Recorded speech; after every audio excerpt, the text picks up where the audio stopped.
everybody, it's me, your host, Ben, and joining me, as usual, is my co-host and good buddy, Ian. How you doing, sir? Doing pretty good. You sound so enthusiastic. I'm alright. Not dead. Yeah, I'm alive. You're like, I'm as good as I can get for a Monday. I hate Mondays. And lasagna. Anyway. Yeah, today I'm pretty sleepy. Yeah, I know that feeling, man. It's that fall weather coming around. It's like, oh, it's such a great time of the year, and then it's like, oh yeah, I'm getting kind of sick and achy, and I'm really tired. That sun going down. You know what I mean? Yeah. So, yeah. It was pretty warm too, and then the weather turned to shit, you know? Well, I mean, it warmed up. It was cold this weekend. I actually had my space heater on for the first time since last winter, so. Oh, yeah. really? Yeah. I mean, it was getting cool one night. I was like, I mean, I'd had the window open for when it was warm, and then I was like, it's getting cold. I'll shut that, and then it's like, it's actually kind of chilly in here. Turn the space heater on. So we're at that twilight point between them. You know, it's like the fan and the space heater are next to each other, and it's like, which one goes on tonight? I don't know. So, what have you been up to this week, Ian? Well, not a whole lot. I just been working on. Took a couple more panoramas at least before the weather turned to crap, and then I was working on some more batch script stuff a little bit. Yeah, I heard some people got snow this weekend. Were you one of those lucky folks? Oh, no, definitely not snow. I mean, it was all just rain. It didn't We got some really hail over here. I saw some of that. Yeah.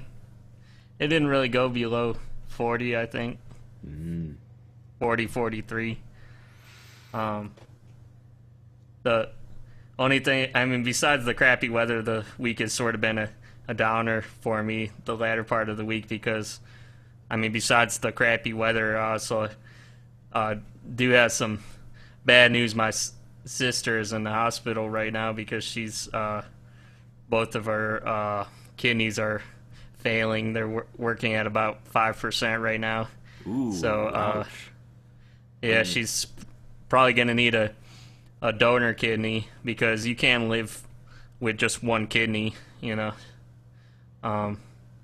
But she's on dialysis right now to remove like toxins and junk out of the blood and stuff, which you know your kidneys do. So yeah, I've had plenty of relatives that had to deal with that in their lives.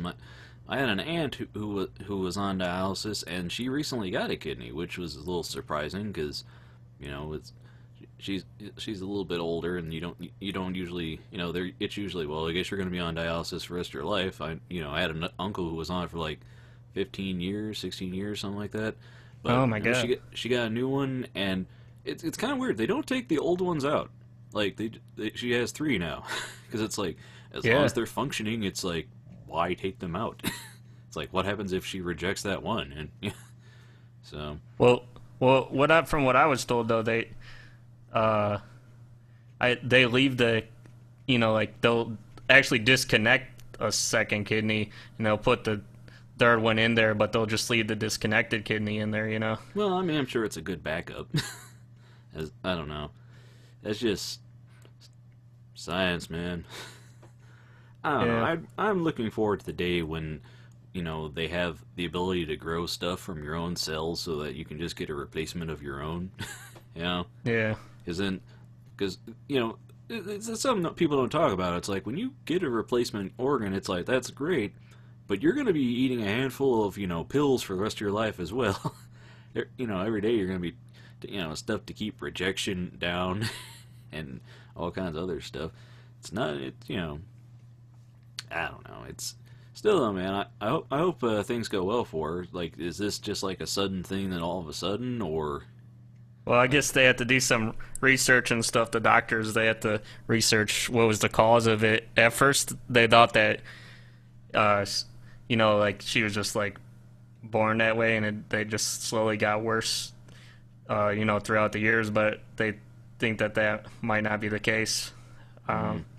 they're not sure what the cause of it is, like with the disease or whatever. But that's why, because they have to research this, because whatever caused it could cause a new donor kidney to fail too. Yeah, and I'm sure it's like it's just a sign that there's something else that you need to weed out before you try and solve anything, because it could be something else. You want to at least figure stuff out before you get a cure. But I don't know. I mean, a friend of my dad's got salmonella poisoning, and he his kidney shut down, and yeah, he's got a big situation there. He's been dealing with that for about a little over a year or something. It's like, man, that's messed up. Like, you go to a restaurant, get some bad food, and then your kidneys stop working. It's like, whoa, that could happen. That's kind of terrifying. I think the problem though was that he spent the time sick in bed rather than going to the hospital, which I can understand. Hospital visits aren't cheap right now, at least not in our country. So, well, she's thankfully she's 18 now, but she's in like a children's hospital now, I guess, so she'll get better help there, and she'll be on like a children's waiting list. I forget what you call it, but I guess she could get it as like a donor as soon as 6 months to a year, rather than taking years to wait for one. Mm-hmm. It was a nice hospital though. I mean, they actually had like a teen room there where it had like a pool table and some video games and stuff in there. Mm-hmm. It was interesting, I guess, to keep people entertained while they're waiting for their loved ones or whatever, and also for the people that are in the hospital, because she might she might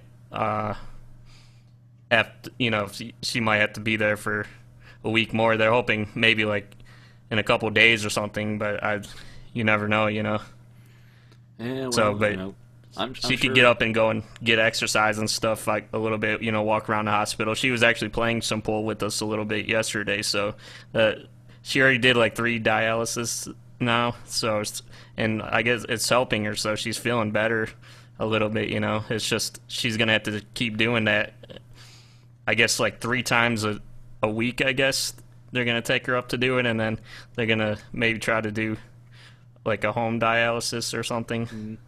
Well, it's pretty confusing. Yeah, it's kind of like chemo a little bit. It's like, after you do it, it's like once you have a chance to start feeling better, you feel good, but then you get that stuff built up, and then they got to go in and, clean your system out again. It's like, oh, man, But, yeah, you got to pick up the job of the kidneys, Yeah, I mean, at least it's an option in this day and age, like, not too long ago, people, it's like, oh, your kidneys are failing. Well, I'm sorry. That's, yeah. And now it's like, well, you can live. You'll be going to these machines 2 or 3 times a week, and it's not going to be pleasant, but at least you'll be alive, which is, you have a longer chance of being able to get a donor, which is good. So, yeah. Well, she might have to do some homeschooling and stuff too, because of this. Yeah.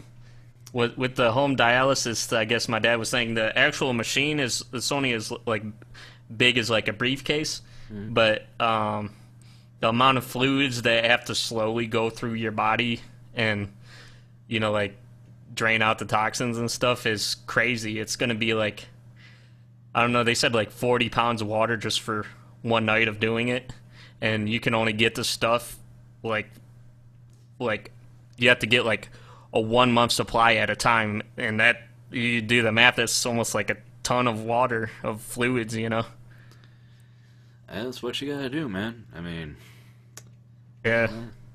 Well, I'm sure all our listeners are gonna be keeping her in their thoughts, man. I know I will. So, here's hoping thanks. things go all right for her.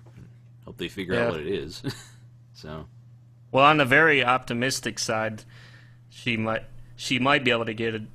I mean, they've had discussions and stuff about it. Nothing's set in stone, so I'm not trying to assume anything. But there was talk about, because she has,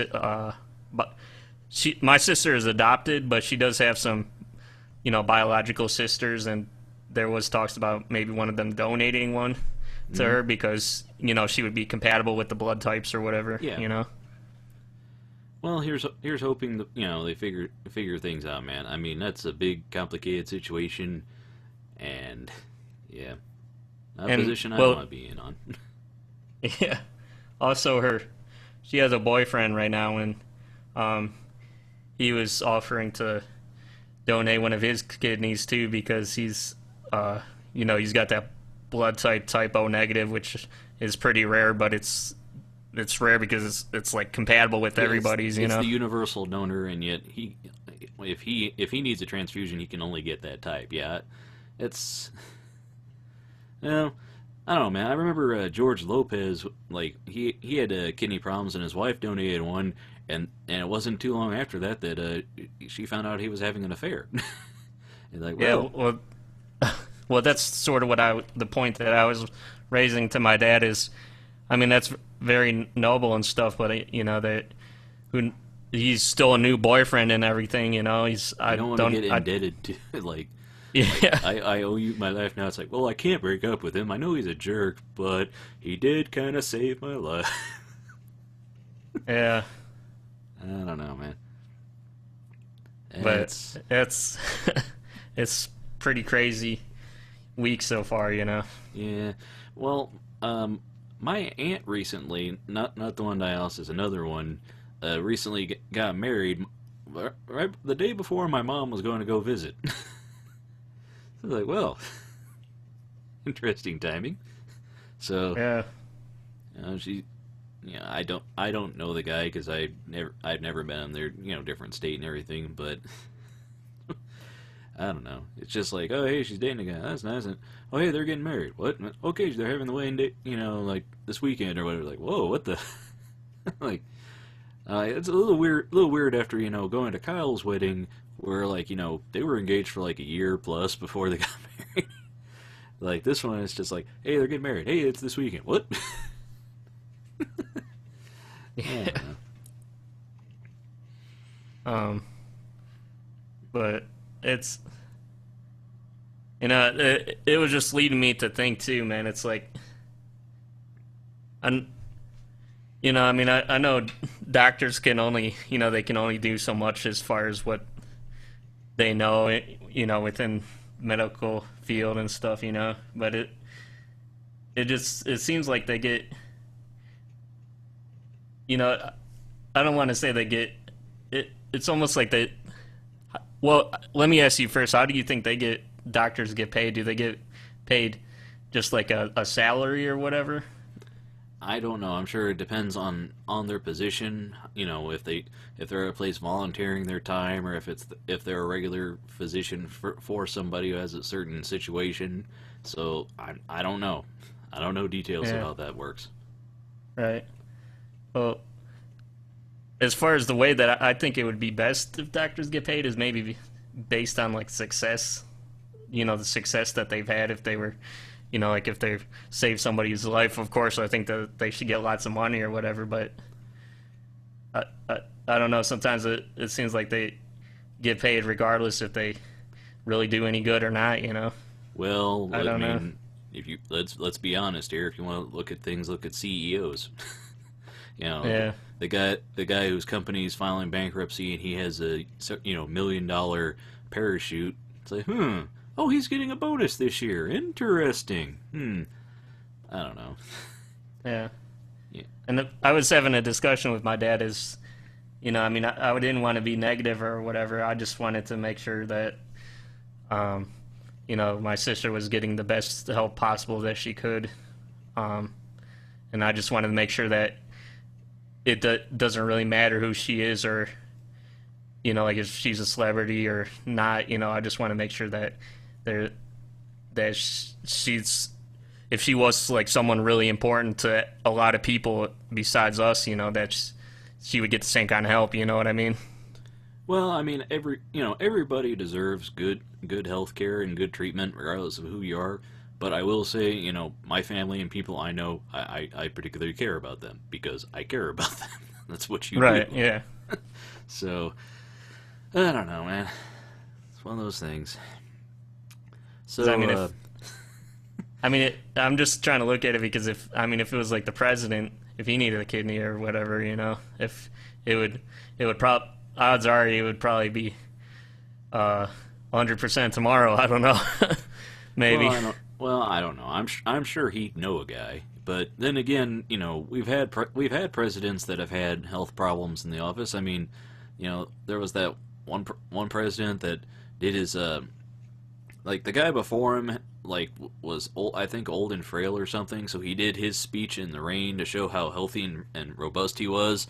And then he caught pneumonia and died. And yeah. I don't know, man. It's I can't remember if he caught pneumonia then and for 30 days it was him or another president he got sick and it was in the newspapers where it was an up and down oh, he's getting better, oh no he's not, and it's people are just going, oh, what's gonna happen to our president. It's man, that's a weird position to be in. But then again, you watch any drama where they had a president and they're like, that's it, I'm firing you down to Speaker of the House now, or we're replacing the vice president, and it's what's going on? I don't know. Yeah.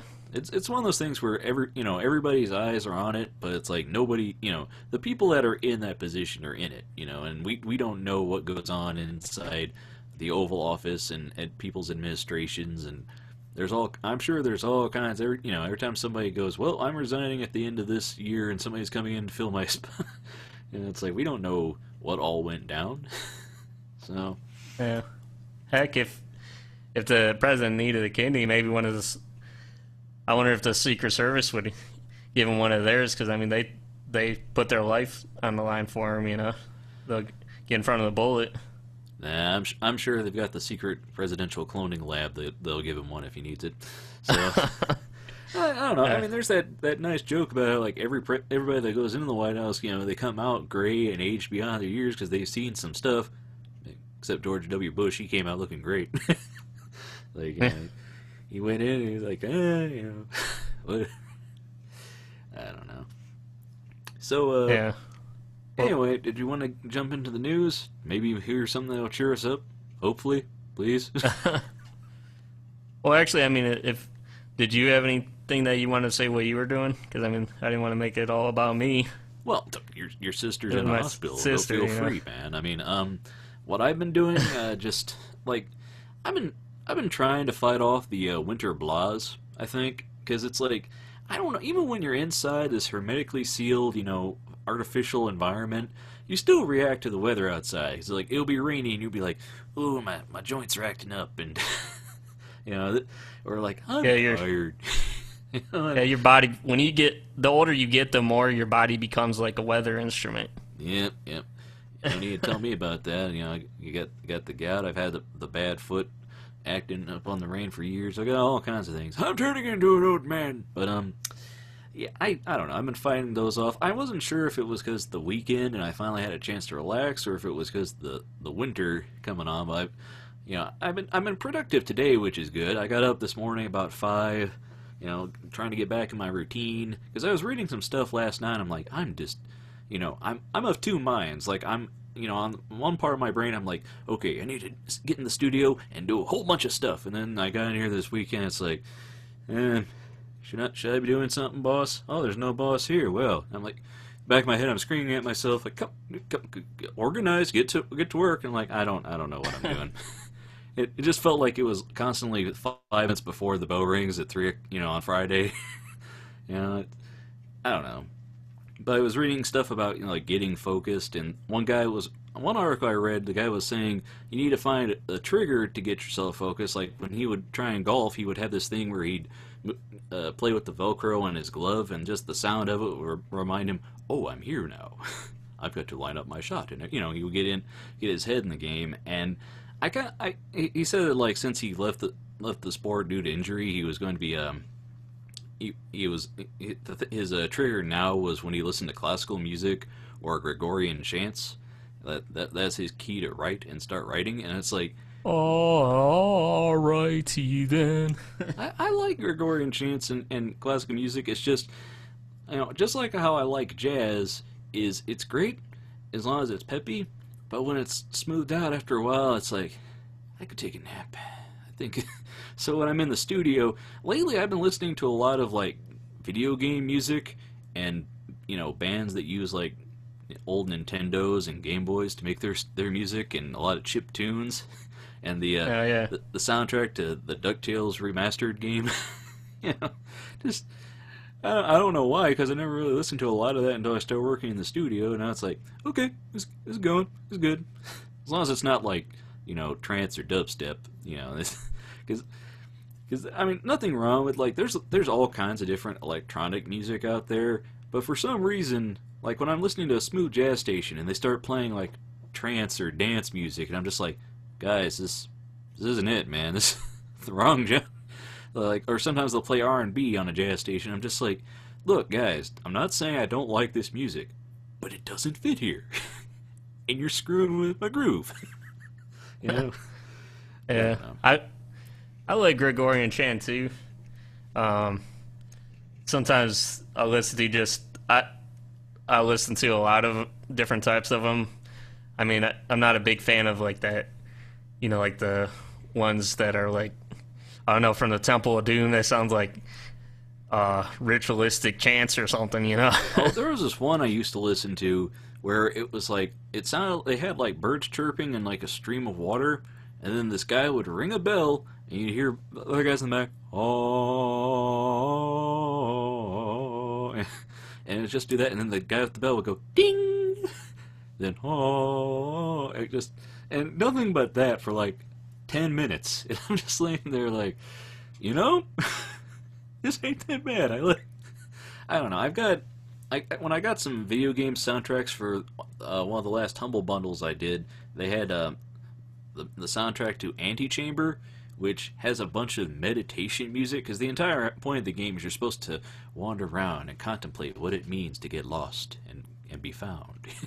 Stuff like that. And it's a weird game. It's like, it's the kind of game where it's like there's a big chasm, and is it chasm or chasm? Whatever. And there's no bridge to walk across it, but if you look up above the floor, you'll be able to walk it, but if you look down, you'll fall like Wile E. Coyote, that kind of thing. Those kind of. So it's a big contemplative thing, and there's like little things written, like little fortune cookies on the wall. It's like, just because you're lost does not mean you aren't found, or you need to be looking for something. And this, like, is this a picture of a bunny or a duck? It's like, whoa. So, yeah, it's. I don't know. I haven't meditated in a while because I haven't had time. I've been trying to. When I was in college, I used to do that a lot. I don't know. I don't remember if I did it in Pittsburgh as much as I did back in Ashland. But yeah, meditation is for the devil. Yeah. Another thing I did today, I've started a new thing I'm going to be doing, a new routine, calling it the Daily Doodle, where every day I'm going to do something and post it on the site. It could be an animation, it can be a portrait, it can be a study, a caricature of something, whatever, as long as I draw something. That's cool. Yeah. Do you have like a set time that you're going to try to work in your schedule for that? So I'm just going to try and post something every day. I usually try and post content to the site at noon my time, and if I don't, I backdate it to noon a little bit. Sometimes I post it and schedule it to noon. It's one of those things. It's just I try not to give myself like a deadline other than it needs to go up that day, because I don't need the pressure of like, oh crap, I've got to go somewhere, but then I've also have to have a thing done in 5 minutes. I don't. Yeah. So. Which, by the way, I wanted to say, good job on the last week's description of the podcast with the movie links, man. That was crazy. Yeah, because I realized after I did yours, I was like, I should really go back and IMDb all my stuff, and then Doug didn't have a written list, and I wasn't going to listen through the episode again. Yeah. Because, that's why we've been doing live shows. It's like, there's only so much stuff I'm going to do to edit and fix the show. Like, I'll add notes, but man. Well, yeah, and actually... You put him for a lot of movies for his... you still put movies, though, for his list. You somehow remembered them then. Well, it was just a lot of movies. Well, I don't know. I think there's a nice crossover among the three of us. But I Yeah. actually realized that there are two movies I forgot to mention because I was going through my DVDs and Blu-rays the other day, organizing them, and I was like, hey, these two are good examples. One was the family film Monster House. You might remember that one as a CG film about a house that's a monster. Yeah, I So, remember that one. That you know, one it's was a cute. good-looking film. The story itself, like how the house became a monster, is a little kind of, but you know, for a kids movie, it was, you know, I really liked it. It was a good little, you know, family film. Kind of like if you like Hotel Transylvania, then you definitely probably like that. Um, and kind of the antithesis of that, well, not antithesis, but you know, another end of that is Attack the Block. Have you seen that one? No. It's a movie about a bunch of kids in basically the projects in England, and the guy who wrote it, he said that his idea for it was the movie E.T. If it happened in my neighborhood, you know, the kids on the street, they wouldn't be friended and stuff. They'd go and kill it, and then they'd start an alien war. And he's like, that's kind of what I'm. And he's like, that's a good idea for a movie. And it came out around the same time as 8 millimeters, and it's kind of an interest. You know, that one was kind of a tribute to E.T., and this one was kind of like, no, here's a different take on that kind of concept. And it's an interesting film because when I first saw it, like I didn't like the kids because they're not the kind of kids I would hang out with because, you know, they're kind of like street hoods, you know, or the wannabe street hoods. They're like 13, 15-year-old kids, and a part of the story is like one kid, they're hanging out with these drug dealers, and he's gonna trust him to deliver some of the guys cocaine or coke or crack or whatever he's, you know. And they kind of make it a big deal, like, oh, he's rising up in the, you know, in the thing. And then when the monster eats one of those guys, it's like, oh, that's not what being a man's about. You know, it's like, I mean, the kids, you know, they try to rise up and be heroes, and a lot of them die in the movie. Or there's just a lot of stuff going on with the monster. Well, it's a number of monsters, and they kind of remind me of, if you ever read the graphic novel Bone, they kind of remind me of the rat creatures a little bit. And, you know, they're basically guys on stilts running as monsters, and then they have these impossible mouths, and then their fur is like impossibly black, is how they describe it in the movie. So, and it's largely a practical effect. It's mostly, I mean, there's a little after processing where they just turn the color, you know, of the black of the fur to like negative, you know. But, Yeah. and then add the glowing, I think, is like an in-camera thing. I'm not sure. I can't remember too much of it, but I remember it being a fun movie. And pretty, it's one of those good. I think it's an R-rated film, but you know, it's got a lot of good characters in it. It's a good one of those good, like, here's a crazy night in these characters' situation kind of movies. So I don't know how many people saw it because I saw it in the theater because I'd heard some guys talking about it on, you know, on a movie review site. But I don't know how many people saw it, and I mean, you've never heard of it, have you? Yeah. I saw some trailers for it a long time ago because there's some wild scenes of they're running away, and they've got the monsters are these guys on stilts, but they run like wild animals, and they would kind of stay in character. That's right, kitty cat. I'm talking about monsters. She hears and she wants in. So, but they'd be running on stilts, like, and they would stay in character. So in between takes, they're like, "Yeah, I'm gonna get you, man. I'm gonna get you." He's like, "Shut up, man. It's not cool." So yeah.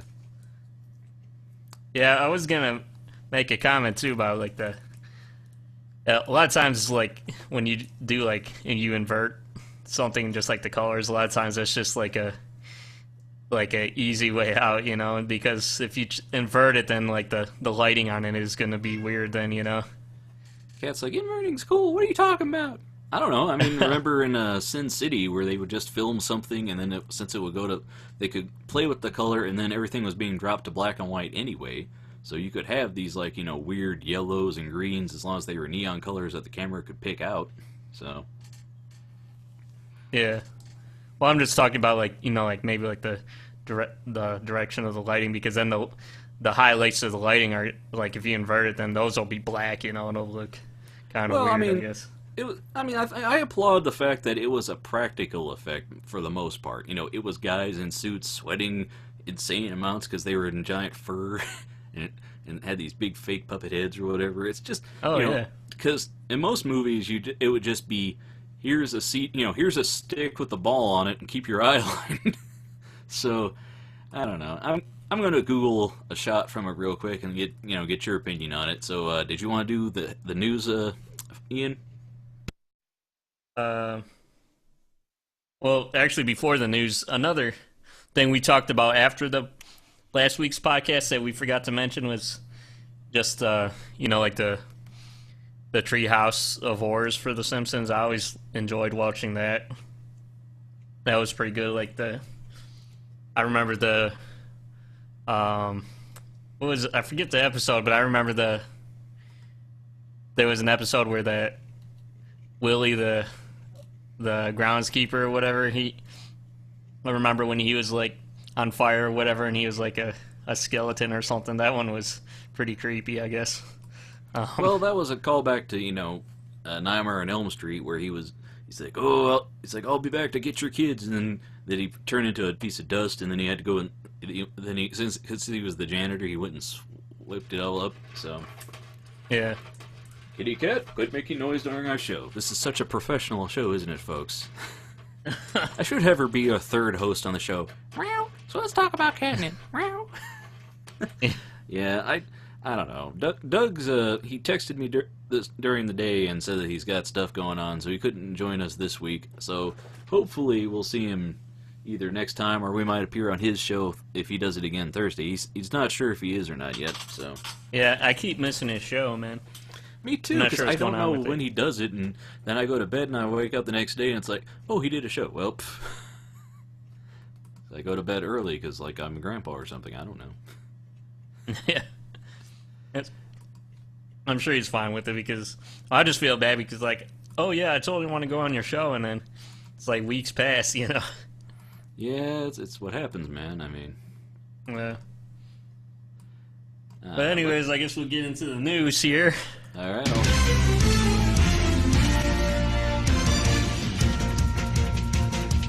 Oh yeah.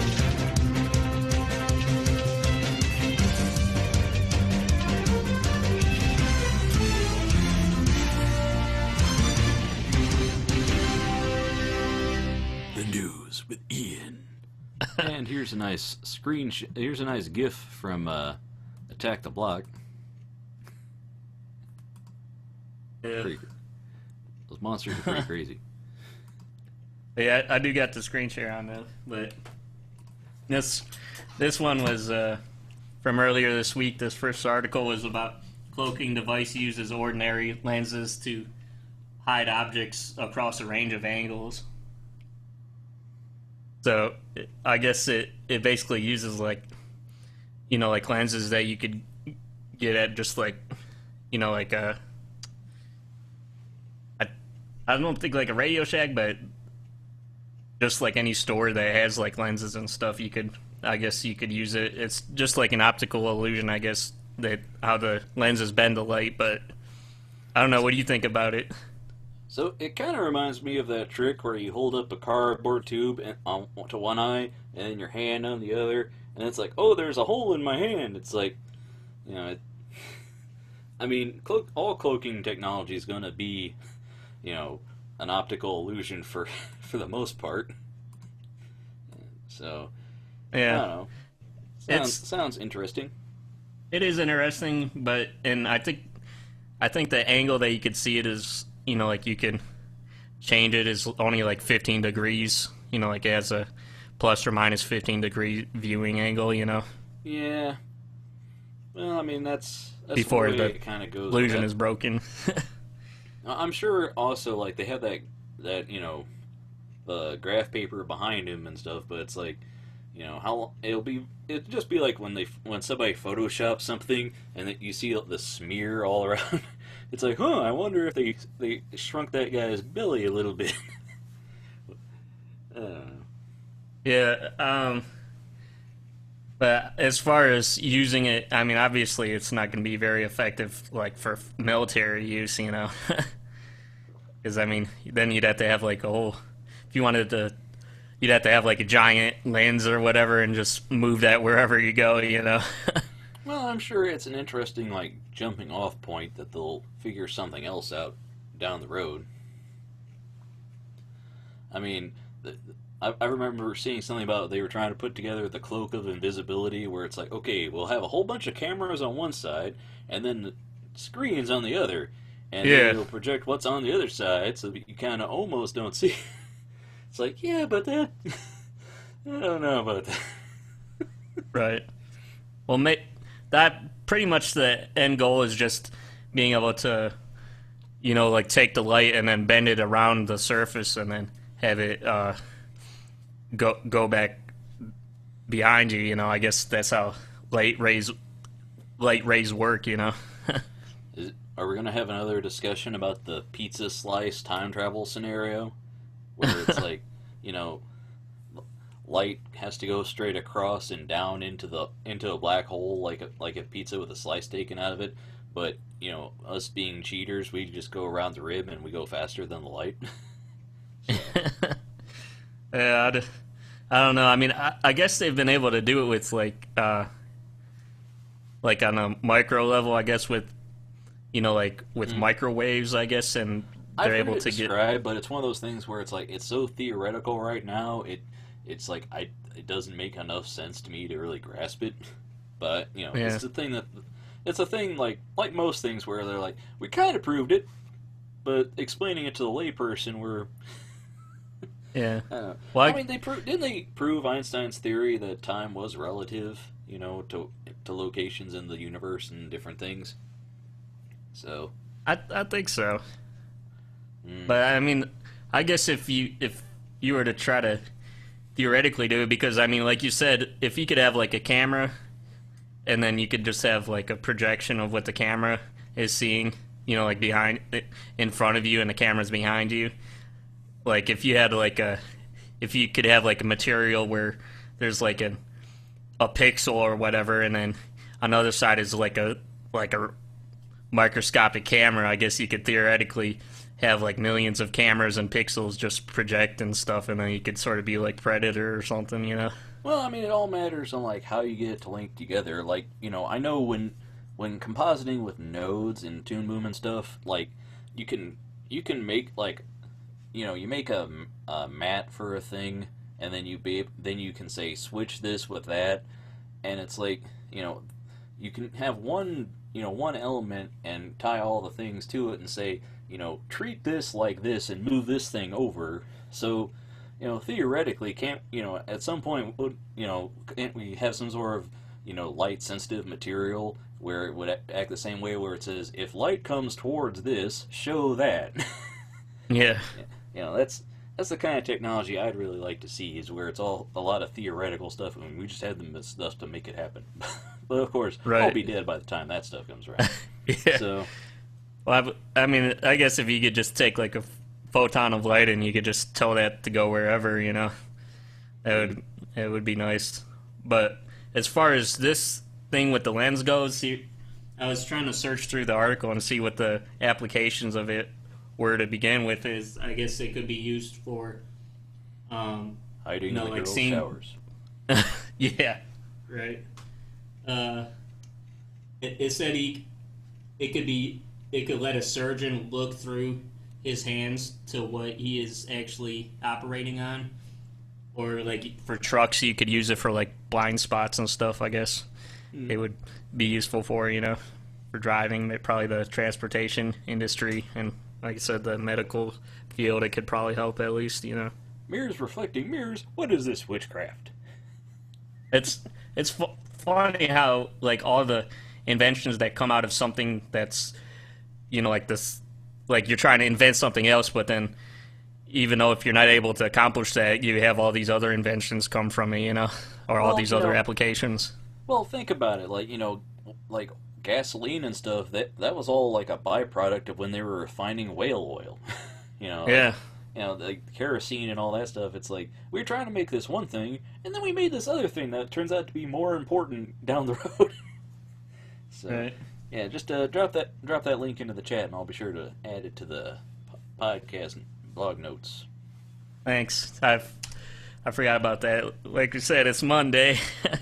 Yeah, I'm I got hit by the Monday tired's real hard, like right before the show. I'm like, because I was working and I was like, I'm gonna get this thing done today, and then it's like, oh hey, it's lunchtime. I'll go eat and I'll go watch some YouTube. And I was like, oh man, I don't know. Then my dad came over and we ended up going out and work on some stuff and got some lunch and came back. I was like, I could go for a nap. Oh man. Yeah. This next article, I'm sure you've probably heard about, is the campus rape, the problem with yes means yes law. Did you hear about that?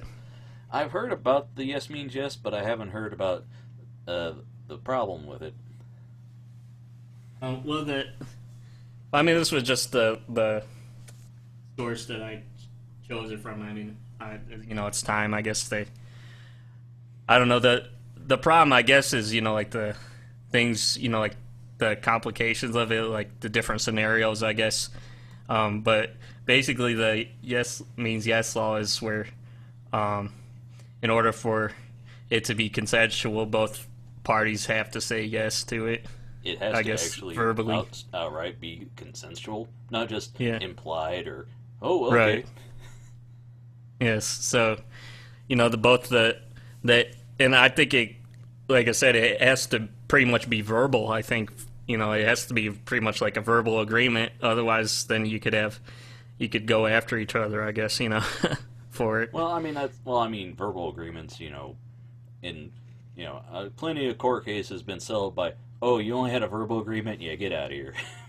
Yeah. So, Well, I don't think it's down to you're gonna have to sign papers just to have sex. I don't. no, well, there's plenty of movies with that premise in the future or the dystopian world. So what's Right. the complications of it that the article's bringing up? Well, I think the problem of it is that like what happens if like when both parties are drunk. I mean, because that's the problem with it. When is both parties are drunk and then one sobers up and realizes it was a mistake and then suddenly it's rape? Yeah, because I mean, if one party is drunk and the other's not, and then they don't count that as being consensual. Then if the person's intoxicated or whatever, so if they say yes when they're intoxicated, I guess that doesn't mean yes. Then Well, I mean, But whenever you make any new laws or interpretations of the laws, you have to start figuring out situations of like, okay, if they're both drunk, then what's the deciding factor on if is it a yes or is it not? So, I mean, Yeah. I still think it's an important thing that when you go into any kind of situation, if you think somebody's drunk and you're not drunk or you're gonna get drunk, don't get involved. No. You don't Yeah. need to be that. And like you said, it is a problem. Like if both people are drunk, then I guess neither party is really consented to it. Then if they were both drunk, but there's no single person on either side to really blame for it. I guess the only argument I guess a lot of people would probably make is the fact that the woman was be more vulnerable, I guess, because the man would be able to overpower them, when they're drunk. Yeah. I don't know. I mean, I don't want to get into any, like sexuality debates or whatever, like gender debates, Yeah, I think all in all, though, that this is still a good thing because saying that that there aren't blurred lines is kind of an important thing. When that song came out, there was a lot of uprising, like, no, date rapey stuff isn't cool, guys. it's like Yeah. it's not cool. Plus, there is a quote here. I guess this is this is how the California bill puts it. I guess affirmative consent does not mean affirmative conscious and voluntary agreement to engage in sexual activity. Lack of a person or lack of protest or resistance does not mean consent, or does silence mean consent? Meaning basically, you don't get a yes until you actually get a yes. Yeah. Yeah. Right. So you can't be like a website where if you continue on, you agree to these terms and stuff. Yeah. I'd say overall, I still think it's a good thing that we agree that no, you can't just say, well, she was asking for it. No. Yeah, it's like, no. Yeah. Unless you got a yes, men and women. Unless the person you're talking to is sober and consenting, you shouldn't be having any kind of sex with them anyway. So, Right. I think that all this kind of stuff is just shaking out, in people's heads. Men and women both need to be aware when they're going out. Hey, don't go picking up drunk people. Either way. Yeah. Yeah. Because it's not going to be good for you when you wake up the next day. I'll tell you that right now. Right. So. And I'm sure they'll have like certain things. I mean, obviously, like if you're underage, then you can't really consent to it either. That's why they say you can't have sex with an underage person, because they can't make that decision, just like a drunk person can't. But what I was sort of curious on is this is all based around you being able to consciously make the consent. Would this apply to people that are like they're mentally handicapped too, so then they don't know what's going on and they can't really make that decision either? Well, they already have those things. If you're handicapped to the extent that you need a guardian to make decisions for you or stuff like that, then those kind of, like, if you're handicapped, or say you have some condition where you don't really know where you are, or you have a lot of things, it's like they that's not good. That's a crime in of itself too. It's so. Yeah. I mean, that's from what I gathered from the article. I'm not. It seems like they're sort of biased on this with the time. It's probably a bad source for it, but I mean, from what I gather of it, it's just a lot of people would have problems with it because of, like that there's just all the different scenarios there could be problems with. Well, I mean, there's going to be people complaining about every different interpretation of things. My mom, when she found out about the whole Colorado, she's like, "Oh, well, are they gonna test you to have a certain limit be driving under, just like with alcohol?" And I'm like, maybe they don't have one now, but that's because it's not not legal yet, and they need to if they're gonna do it, they need to get all the kinks worked out. That's something we're gonna find out in the next 5-10 years. What do you think? Just generally off topic, what do you think about the whole saying people say about if somebody goes off to war? Do you think they should be able to drink then? Oh, if you can kill somebody, you think you should be able to drink? I've always thought the 21 age is stupid. I always thought, in my opinion, if you can do all kinds of things when you turn 18, drinking should be one of those. That's Canada did it right, and any other country that agrees with it. It's like, if you can smoke and do all kinds of things, there's only so many things you can't do after you turn 18. I mean, you can go over to some country and die, but you can't drink a beer to say goodbye to the country you love. That's stupid. Yeah. Also, you can't get a rental car unless you're 26 in some states. Oh yeah. And I think you can't hold certain elected offices until you're a certain age as well. But for the most part, when you turn 18 is when stuff starts happening, and then 21's the drinking age, which is stupid.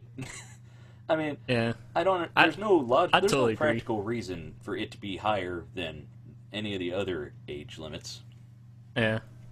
Also, my personal opinion, also with like the underage, as far as like being able to have sex with, like, I don't think, like, if somebody's like 17 and then you have an 18-year-old, I don't think that they should be able to, like, if they have consenting sex, I don't think I think they should have like a buffer zone or whatever, where, like, if you're gonna have somebody sex with somebody that's like 17, you should only be able to, if you're only like 2 or 3 years older than them, then that should be fine. They should have like a buffer age for that.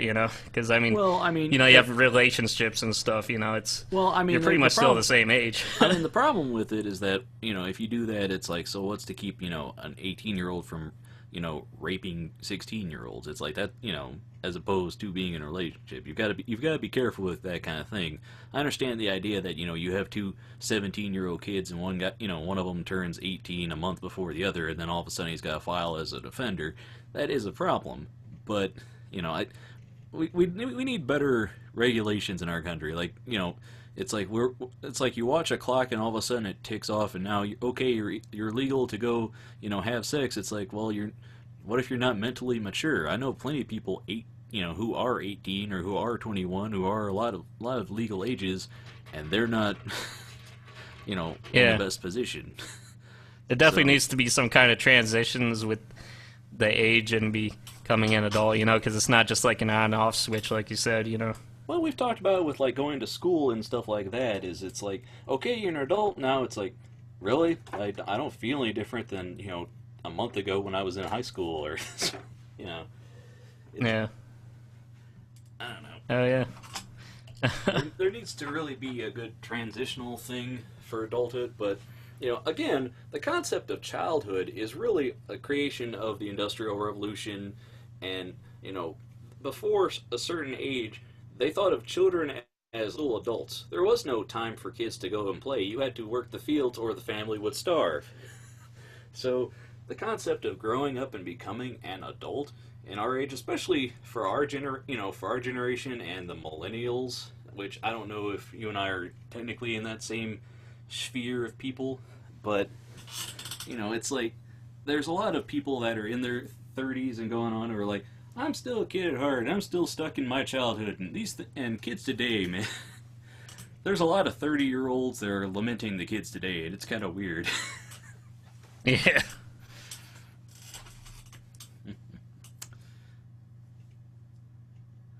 All right. Are you checking out the guy, brother? Well, this one didn't have a picture of it, so this one's about Hulk Hogan's new restaurant. Did you hear about that? No, I didn't. Yeah, it's in Florida. Now, I went to. I've actually been to Alice Cooper has a bar that he has. I think he's the owner of in Cleveland, and we were expecting it's like the Alex Cooper bar. It's gonna be all like creepy, and no, it was a bar. It was like a bar with a pub kind of thing, and you could get a burger or some fries. And it's just like, all right, I don't know. Yeah. I mean, a lot of celebrities own restaurants or have a vested interest in an establishment, so I don't know. Yeah. Well, this one is about it's about the restaurant, but it's about the dress code for the restaurant and how a lot of people think it's racist. The thing says no plain white T-shirts or otherwise oversized T-shirts extending past the mid-thigh. No attire containing profanity. No sports or sleeveless jerseys. No, that's funny. What's the owner going to walk in wearing? What? What's the owner going to walk in if he can't wear stuff without sleeves or sports attire? Yeah, I know. It's no excessively baggy attire. No low-hanging pants or shorts. It must be worn at the waist. No hats, caps, or visors worn sideways or back-facing. No do-rags, skull caps, or bandanas. No torn or soiled. Soil, that's what it is. It's sort of blurry. No work boots. No oversized or excessive jewelry. No workout clothing, including tracksuits, jumpsuits, sweatpants, basketball, gym, or mesh shorts. No camouflage, unless with military ID, no hip top, high top sneakers, or high top sneakers. I'm sorry. Now, And a lot of people think it's racist because it's geared towards black people. well, see, I'm not going to say that it's racist because I mean there is some stuff that could be construed that way, but there's also a lot of stuff that like slacker white guys would be wearing. So I think it's more of it's a very uptight. Like if you're at a beach party and you say no sports shirts, no sleeveless stuff, it's like who are the people at that beach place gonna be? What are they gonna be wearing? Do they expect you to come in a suit and tie? Yeah. Like that is a very restrictive dress code for like even the fancy restaurants out here don't have that. And when your place is owned by Hulk Hogan, and then he's got a shark on the top of it, I don't expect a fancy dress code there. I Yeah. don't know. Hogan's place. Well, Hogan's Well- Beach. Yeah. Or Oh yeah, Hogan's Beach. yeah.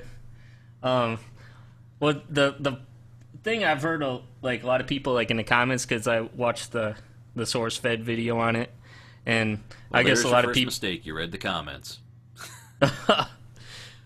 Oh, Well, man. yeah, maybe, but There's what so a lot much of people time are in your life, Ian. You don't have to burn your brain cells reading that. well, Don't make the I mean, it's- mistake. Don't look at it. well, yeah. I mean, the thing though is a lot of people who are intelligent make the same mistake and try to post on there. So you do run into intelligent people in the comments, Yeah, but when if there could be a smart guy trying to light his chest hair on fire, still he's not. That doesn't mean anything, Yeah. So Well, but the thing is I was thinking of a lot of people are like yourself saying that it's not necessarily racist. It's actually racist on the people to say that that's targeting black people because then you're assuming that a black person would dress that way. Then Well, see, I wouldn't say that. I'd say that the thing about no do-rags and stuff like that, it's like that is explicitly pointed at black people. Just it's because I mean, white guys wearing do-rags just look silly. Yeah, it's just it's just the thing is I see that and it's like no work boots, so you could very easily say, oh, this is against it's against a lot of people. That's an overly restrictive dress code for the kind of restaurant that's supposed to be. I mean, there's a lot you can complain about it, but then again, it's in Tampa, Florida. Who knows? Like, did they just put this list together when the place opened, or has it been, these are the kind of people we've been trying to keep out of the establishment, the people that come in with work boots and soiled t-shirts? Yeah. I don't know. I mean, I just know that it's new, I guess, and a lot of people are having problems with the dress code, Yeah, I always get paranoid about... Sorry, my cat was knocking stuff off. It's always when I'm sitting down to do something that my cat decides, I'm going to tear the whole house apart. Any other time, I can't find her. But anyway, it's like dress codes. I'm always paranoid because it's like I don't want to go into a nice establishment and then have somebody come up and go, oh, sir, yeah, can... I don't ever want to have that. But then again, there's some places where I think the general populace doesn't really worry about it too much. Like, you've seen that clipping from an interview in the newspaper where somebody's like, oh, what I like about this restaurant is you don't have to be fancy and dress up like when you go to Walmart. And it's like I don't know. It's just whenever I see people in pajamas out and about, I sit there and I go, I understand the appeal of wanting to be in your pajamas because they're comfy, and I like being in the house in my PJs. But when I go out and I don't want to get dressed, I will still get dressed. Yeah. I will put on adult clothes, and not like, flippers and arm floaties. Like, I'll put on stuff that you would actually wear out. So, I don't know. Yeah. Heck, people, even if they're doing work from home, they'll people get dressed up just for the day while they're doing work at the computer, you know? Yeah, well, that's what I do. I have this problem where it's like I have so much, I have clothes that I'll wear around the house, and then I'll have stuff where if I'm going out, I want to wear something like, where the shirt's not too short and pops up, my gut hangs out, stuff like that, or something that doesn't look right on me because it's, been washed too many times, I want to wear, but I don't want to wear out my good going out clothes, but I still, when I wake up in the morning, I get dressed, because then I go to the studio, and it's not, yeah, whatever, I'm just going to be in my underwear all day. I mean, that's the thing, when you work at home, people are like, oh, you can work in your underwear all day, and if it's really hot, yeah, but, no, I don't feel like I'm working then. I feel like I'm, lounging around. I want to get dressed, and it's part of that whole getting focused thing. You turn your work music on, you put on adult clothes, and you work for a few hours. I totally agree, because it's like when I do this podcast, I try to be decently dressed and when I'm doing my own work, it's nice to help you focus, like you're actually doing something important, and Well, I mean, that's another thing is like when they talk about doing work, you separate your living space from your workspace. What is on? Hold on a second. I'm going to kick my cat out of the room. Okay. All right. Oh. But those. All right. Sorry about that. I okay. sealed the door, so if you hear any meowing and sadness, just ignore it, folks. I'm a good cat daddy. She was just trying to knock my refills and stuff off of my bookcase. She climbed up on it, and it's like she never goes up on that when I'm not busy away from her. She just wants attention.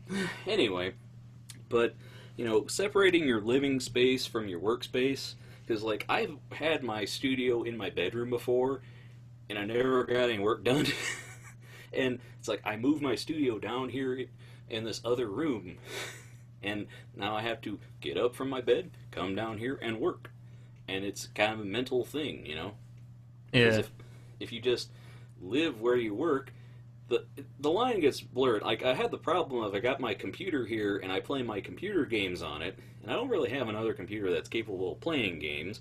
So if I kind of want to just, if I should just have a work computer, but I don't have that kind of setup right now. So, Right. I don't know. But It says, reading in the article though, it says, we spoke with Hulk, who says he licensed his name to the restaurant but didn't know about the dress code, and he's looking into it right now. so he's like, "Hey, I just put my name on it. That's all. I don't know. I don't know anything about it besides that." Well, I mean, who's that? Crap, now I'm forgetting it.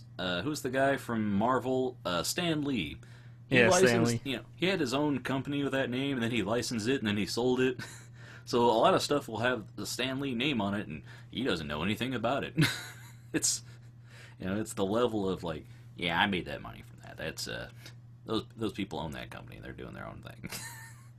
Yeah. Kind of like Donald Trump. Like, he's got that casino that's going into bankruptcy for like the 4th time, and he's had to separate himself from it because otherwise it's like, the Trump industry. He's still really rich, but the casino is its own entity, and I don't know. Yeah. But no work boots, man. What are those called? That's pretty popular. Uggs, aren't they? Uggs? Those? Yeah. Well, I don't know. I don't know. That's different than. Oh. I don't know.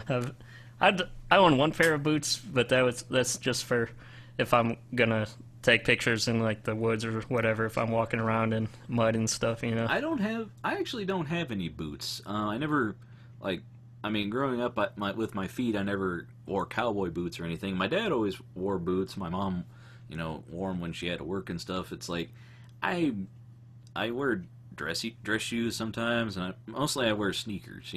It's like I wear the same pair of Vans for like 2 years till I need to replace them. But I don't know. Yeah. All right. So, news story number 3. Actually, this is news story 4. Okay, new story number 4. I'm sorry, I lost it all when my cat was driving me crazy. That's my defense. I'm blaming her. It's all my cat's fault. Oh, it's all my cat's fault. Yeah. Well, this is an article just about taking a look at the Yellowstone's supervolcano eruption, what it would look like, or what would happen if it were to erupt. Because I guess there was some minor earthquakes around that area recently, so there's a lot of people that are sort of worried about it, because I guess scientists are saying that we're due for it pretty soon, because I guess it erupts every thousands of years or whatever, Well, I remember when I went on the 4th of July and we were going to go to Yellowstone and Wyoming and all that, and we decided not to, and we'd heard stories about the roads that heat up so much that they started melting and melting tires and stuff. So yeah, I don't know, man. Yeah. Well, it says that according to the report, a major eruption of Yellowstone supervolcano would send a plume of ash with a volume roughly 850 times greater than that of the one observed during the eruption of Mount St. Helens into the atmosphere. Areas outside ground zero of the supervolcano could see more than 3 feet of ash, which would kill crops, electronic communication, and and travel to and from the areas. Even New York City, more than 1,500 miles away, would see ash from the Yellowstone eruption, albeit a lesser amount. So, I mean, it would pretty much blanket most of the United States with hot ash, Well, I mean, remember during the that whole situation in Japan with the power, nuclear power plants and everything, there were people worrying about it hitting the States, and then when they had the tsunami and stuff, and then eventually tankers or and ships got pushed all the way here to our coast. It's I don't know, yeah. man. It's crazy stuff. Yeah, they said because of the volumes of ash that would get jetted up to the atmosphere, it would cause global temperatures to plummet, then, so we could see new ice age. I don't know. I mean, I was reading a while ago that they say within the next 50 to 100 years that the Midwest could be seeing a lot of substantial climate changing stuff, to where it's drought and another dust bowl kind of situation. Yeah. So I don't know, man.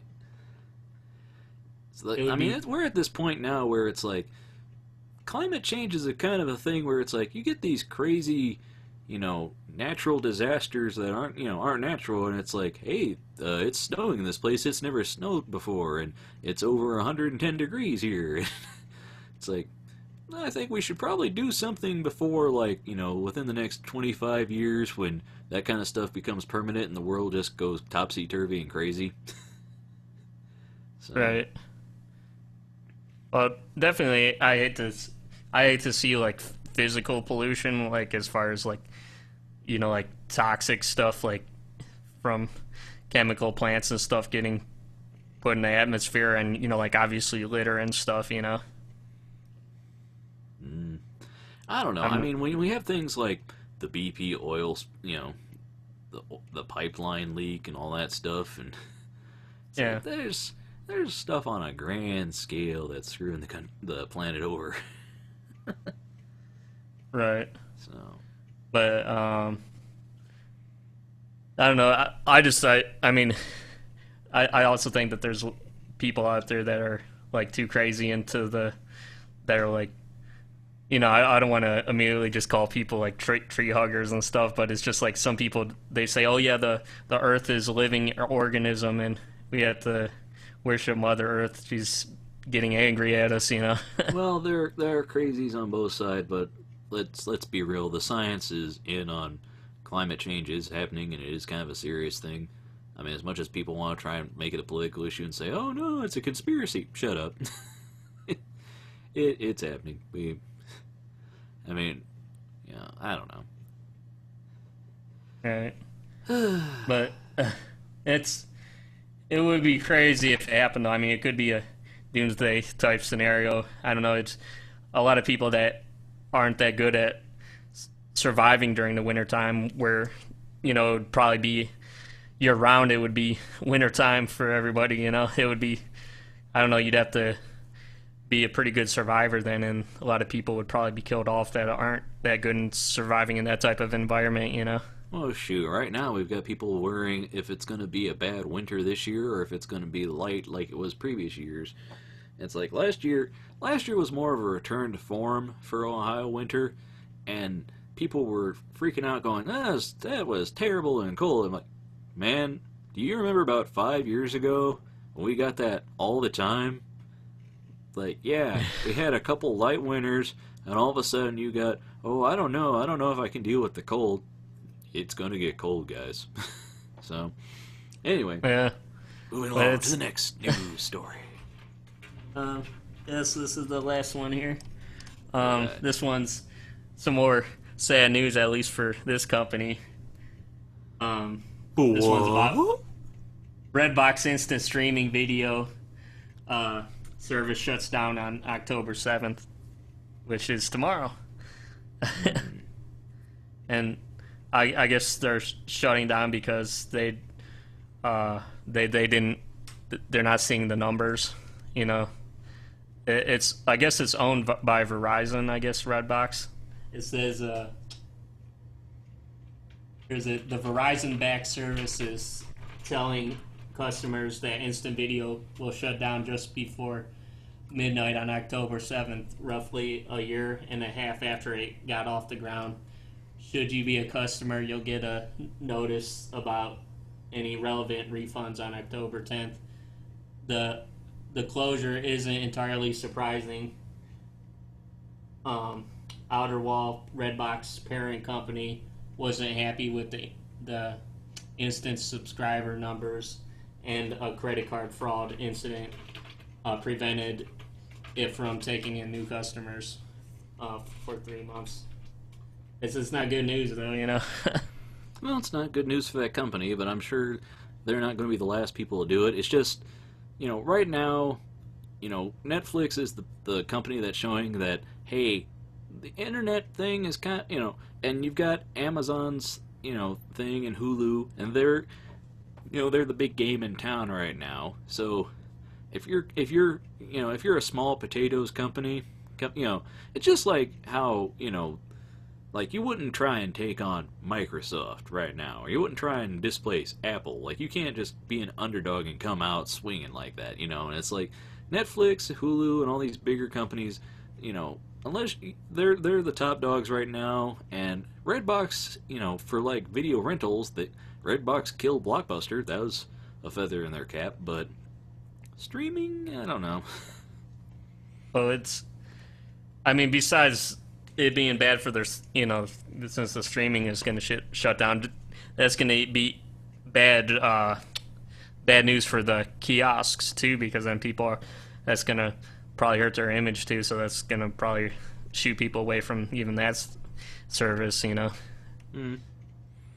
It makes sense. I mean, I don't think it's going to be a good sign for Redbox, because, you know, yeah. I mean, they killed Blockbuster, but as to, if, you know, they still got to compete with Amazon, Netflix, Hulu, and, you know, all the other versions out there. Now, who is it that was supposed to be making their own, like, TV thing that they're trying to do, where you can buy, like, channels? Like, was that Verizon, or was that, like, Virgin? I don't know. I didn't hear about that, actually. But yeah, there's people starting up, you know, things like this all the time. It's just whether they work or not, and, you know, it's like, I don't know. I never used Redbox. I really don't rent movies that often anymore. I mean, if I want something, I might go to my local library or just wait. I might go see it at the theater or wait till I see it around real cheap. Because it doesn't take long for a movie to come out on home video anymore, does it? No. Some, it's like, man, I thought that was still in theaters. Well, some places it probably still is, but they're trying to make their money on it. Yeah. Well, that's like what we talked about before is, that if movies came straight out, even like the big name movies straight out to DVD, then, the theaters wouldn't get their cut of the money then. Some movies are trying to change that, though. They're trying to do like the multi-release, where same day theaters on video on demand and a couple, like discs and whatnot some places. But theaters are gonna fight that tooth and nail, though, because how are they gonna make their money if they're not the only game in town for a little while? Well, I guess my answer to that would just be that they're gonna have to innovate and make it more of like a separate fun thing, like almost like maybe they'll have to make every place an IMAX or something where it's a specific experience that you go there for. Well, yeah, but let's be honest. Most theaters aren't going to do that, and most theaters are, eventually going to shut down. I mean, you laugh, but it's like that's not going to happen. Just like most TV networks aren't going to change things. It's like cable. It's like if you talk to like the record companies back when MP3s were getting out there, they're like, well, you got to change how you promote stuff and get stuff out to people. Like, no, we're just going to shut down this technology, and they lost that. And they haven't really recovered, and they're still trying to, chokehold the system.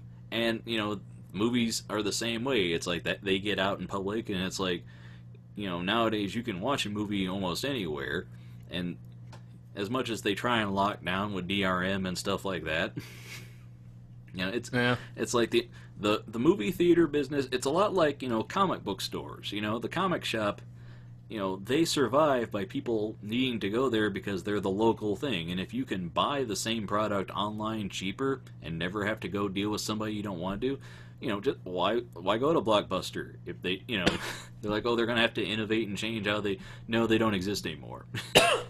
And I think a few theaters are going to stick around. I think it's going to be a cool thing at some places. Like, I'd really like to see theaters change, have like an art house theater that plays old weird movies, or be a place that has a unique thing you do like they did in the 40s and show movies all the time and just let people pay to walk in and get the money off the popcorn. That's it. They're gonna have to play around because the thing we're gonna see that ship sink eventually, because the whole how much a movie has to make in order to make back its budget for, a summer blockbuster. They're like movies that make hundreds of millions of dollars, and then it's like, oh, it's still a failure because it cost 5 times that to make it. It's like when you got movies that cost more to make than the gross national product of a country. And we're gonna see that bubble burst. It's on the edge. Yeah, I mean, do you think that isn't there always going to be people that will still want to go to the theaters, though? I mean, isn't there like a theater culture with a lot of people where it's like an experience? There is, but like there's always a crowd for live music, and there's always a crowd for this or that. But most people, anymore, you ask somebody, hey, when was the last time you went to the theater? Oh, I hate going to theaters. People are always on their phones. There's always a crying baby. I've got a plasma screen at my house or an LED or something. Like, why? I've got this big surround sound system. Why would I want to go out there and deal with people? Yeah. I don't know, man. The people that go to theaters because it's their scene and everything, they often have theaters just for them, and they often have festivals and stuff just for them. And it's more, just like everything, it's becoming more niche, and it's like, if this is what you like, we're going to have a lot of this, and we're going to cater to these people. And, like that was the thing with the Alamo Drafthouse, where that woman got in trouble with her texting during the message or whatever. during the show, and they kicked her out, and she called and left him a message complaining, like, I can go to any theater and do whatever with my phone, not get kicked out, so I won't be going back to your theater. Like, you're not welcome. Yeah. We care about our patrons. So. Right. You're probably right. A lot of theaters probably wouldn't change and innovate, but I would still say it could be possible for them without having to waste a whole lot of money on doing it, Heck, why not just have theaters they have a bunch of Oculus Rifts or whatever that you could watch, like, total, I have theaters like 360, Why not just have kiosks at the mall? Really, at that point, it's like the only reason to have a theater is you have to have the big screen and you have to have everyone together. But if there's no point, why not just get a place with a whole bunch of loungers? Why not? Yeah. Theaters, they live and die on, the box office and people coming in. And, a movie when it's fresh out is when it makes its most money. After that, it's like it'll play for a while and then goes to another run of theaters, the smaller ones, and then it just disappears. Right. Well, it's like you said. They would have to get creative and maybe, like you said, not have theaters. Maybe they could do like certain brands, do kiosks or lounges with the Oculus Rifts. Heck, they could put their own brand of like movie food in the grocery store and brand themselves that way, in the old times of the 40s and whatnot, studios owned the theaters, so they showed their own movies in their own theaters, and therefore they had a monopoly on the system. And you can't do that anymore now for obvious reasons, and there's less money in it for them now. It's right. And stuff like there's things that are gimmicks that they're hoping to bring people in, but they end up costing more money to implement than I think they're going to return. Like 3D. Nobody's really excited about 3D, and most movies don't really make use of it. And then right. There's 3D, and then things like with that Hobbit movie where they're trying to get it at this crazy higher frame rate, and you have to have stuff installed, the equipment installed that costs thousands of dollars. Like, a theater's not going to be able to install all that to get the latest movie and try and keep up. Just like with the whole digital conversion, it's like some theaters didn't want to do that because that's a big expense that they're going to have to front and hope they make it back. So, and plus, really, like, you want to say that they're going to have to get creative and all that stuff. This is you say that, and then you look at the movies that are playing, and they're revamps of 30, 40-year-old properties because they're cashing in on name and recognition. I don't think right now it's a good time to say they need to get creative, because they're not going to. Sequel, prequel-itis, remake-itis. We're not. This is why we keep seeing the hero origin story again and again, because they're always afraid that the next time the movie premieres, people are going to go, I don't know who this is. Because there's always going to be that guy who goes into the new Spider-Man and doesn't know the origin story, and you're just... Well, if they don't get creative, then obviously they'll just... Unfortunately for them, they'll end up just going under then, Yep. Such is the way of things, Ian. Such is the way... But I think a lot of things, though, being creative is just being able to do great things with the tools that you have at hand, and finding different solutions to things, So anybody could be creative. It's just it takes effort and hard work and stuff, Yeah, but that's a lot of work, Ian. Well, it is work. You have to do a lot of. That's what they say about our field. It's like you have to. At the end of the day, if you don't actually like doing it, then really maybe you shouldn't be doing it in the first place. If you're all about the money, then obviously you're probably in the wrong industry if you don't like doing it. Well, a lot of times people that do it for the money, their work shows. Well, yes, but we've seen a lot of studios run by the people that are just they just want the money, and they're making decisions based on the money. I mean, ever since Bambi 2 came out, and Fox and the Hound 2, it's decisions are being out of creative people's hands, and it's like we talked about that before with companies. It's like, say whatever you want about like heart and soul of the company and that stuff. Companies answer to the bottom line, and if they think they can make more money by appealing to everybody, they'll water their product down to appeal to people because they're focused on making money for their shareholders and the people that they report to, and giving their CEO the benefits. It's the way the system's rigged. That whole idea of the invisible hand of no. If you don't regulate things, and if people aren't forced to innovate, they won't. So right.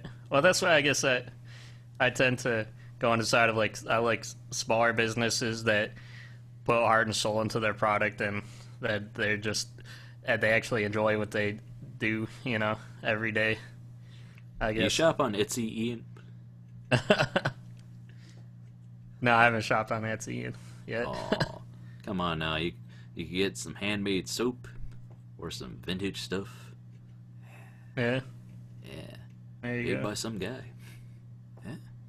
But yeah, I mean, you're right though. Like when you have to make your shareholders happy, then I think it was Will Wheaton either on his Tumblr or something. He posted a graph where they're like where people think CEOs make the most money, and then where they really are and where the ideal is. And they had it like country by country. People in the U.S., people in the UK, people in Japan. And it's like in the U.S., people think that CEOs should make so much. They make multiple times that, and the ideal is a tiny percentage of that. And then another is showing the percentage of like how much the average worker makes and how much the worker would have to make work in order to make the same pay that the CEO makes. And it's like, that's crazy. Yeah, some crazy stuff. And then there's a lot of people out there too that really just don't do the best that they really could. Like I mean, I was impressed by Doug's outlook on the way that he does a job. If they want him to mop the floor, he'll mop the floor. He'll give it 100%. Well, That's a good way to look at it. Well, the way I've always looked at it is it's Take like pride in it. It's like if I'm here to work on something, it's like this is what I'm doing. I don't really want to half-ass my job. I want to do it to the best of my abilities because it's what I'm here doing. It's like I don't know. Yep. That's one of those things where I always I'm at my own work trying to run, be your own boss and trying to be in charge of your own schedule. And it's like you're basically anytime you think, okay, so how much am I going to have to work on this project to not feel guilty about not working on it now? Oh, there's no not feeling guilty involved, man. Even when you're off the clock, it's like I should be in my studio working on something. I should be moving forward. Right. So I don't know. Sometimes I just dream and think about what all the art and creative things and inventions that would come out of a world where it didn't revolve around money. Well, I don't know. It'd be an interesting system if it didn't revolve around money, but we've had that discussion about the Star Trek world where it's like, oh, everybody works just because they want to and want to better the world. And it's like, really? Because a lot of people would just go, well, I'm going to the holodeck and, gonna go to an orgy. It's gonna be great. If I don't have to work, why should I? I've known people in life like that. I've known a lot of people that they just do what they had to get by, and then they retired. They just lived and they didn't do anything with it. I don't know. That's not a way to live, if you ask me. Right. Well, I think if everybody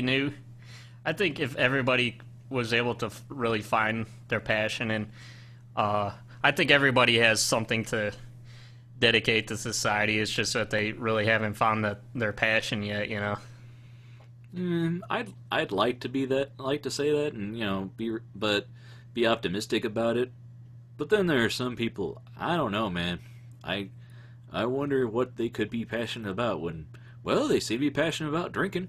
I know, I know they like to put away that beer. That's Yeah, well, that's the problem of, like, like a lot of things come down to, like, they actually have a disease of depression or something, and a lot of times chemistry can play as its role to play in the brain, and then you have their childhood and all the dynamics of that. Yeah, I don't know, man. I've just spent a lot of my early adult life, basically my 20s into now, thinking it's like I don't want to do like I've known people that they got out of high school and then they just worked wherever they got a job, and it's like I don't want to just have a job. It's like I want to have a career. I want to have something that this is what I do, and I'm excited to get down here and work on it and do stuff for it. Because like I don't want to have to go. Oh, I don't want to go into work. I hate my boss. I don't want to spend all day at this line doing this thing. Like if I had to do a job where I didn't care about what I was doing. Like I mean, I want to put my effort into things. That's why I try. That's why that's why I paid attention in school and wanted to get educated and wanted to pursue things I was passionate about. Because if you're working on something that you don't care about, you can give it your all, but don't fake your life.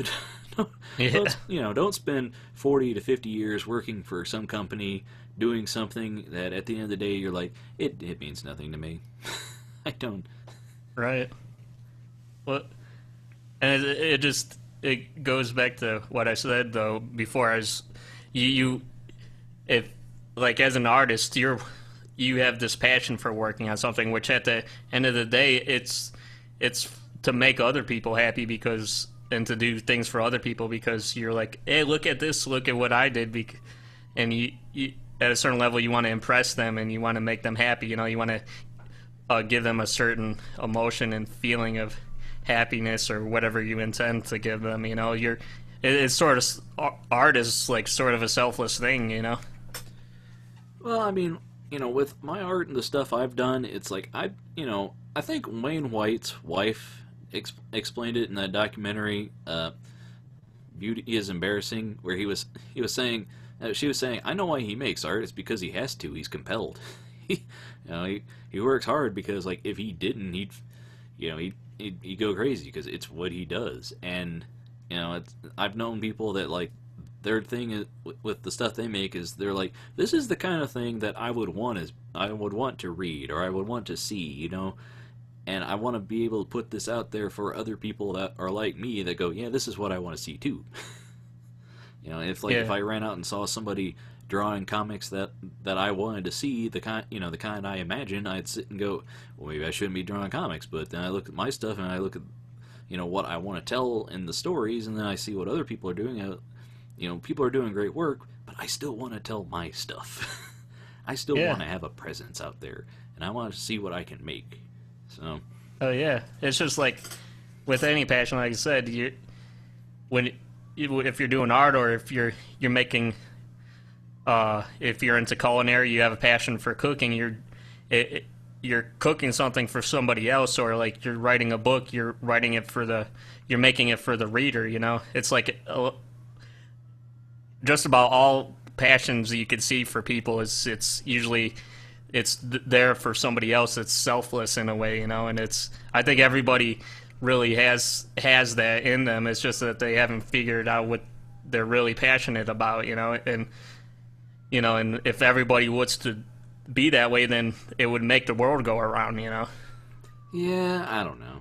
I mean, there are people I know who don't chase stuff down. It's like, man, isn't there something that like you get up in the morning and like, this is what I want to spend my day doing? It's like, because I go to bed and I have trouble sleeping sometimes because I'm eager to start work the next day, and then I wake up that next day and I'm like, all right, woohoo, can't wait to get dressed and get some breakfast and go down here and work, and it's like, I don't know what kind of life it would be to do I've just got to pay the bills, it's like, it's like I've just I've got to mop floors all day and then that's it. It's like, don't you have a dream of what you wanna make of the world and do with it? It's weird to me, but I mean, I've known people. I'm like, so what are your plans for after you get out of high school or after you get into this? They're like, plans? Just whatever. I'm like, what? Really? You're not. There's nothing that like, you know, burns in your mind that like someday I want to do this, and I don't know. I don't know if everybody has that though. Like I know a lot of kids have that. Oh, I want to be an astronaut or I want to be a fireman kind of thing.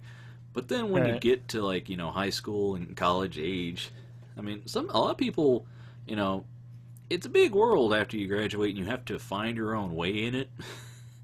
And, like we've talked about, there's that no, kid plus, step to adult, young, into young adulthood, into the whole finding the way. You go to college right out of high school, you still don't know what you are. You graduate college, and then it's like that's when the real learning begins. Yeah. So I mean, even people. There's people out there that love being a garbage man, or they love bringing a package to somebody, and that's just the mail delivery. There's something out there for everybody. It seems like, I don't know. I'd like to assume there is, but I don't know.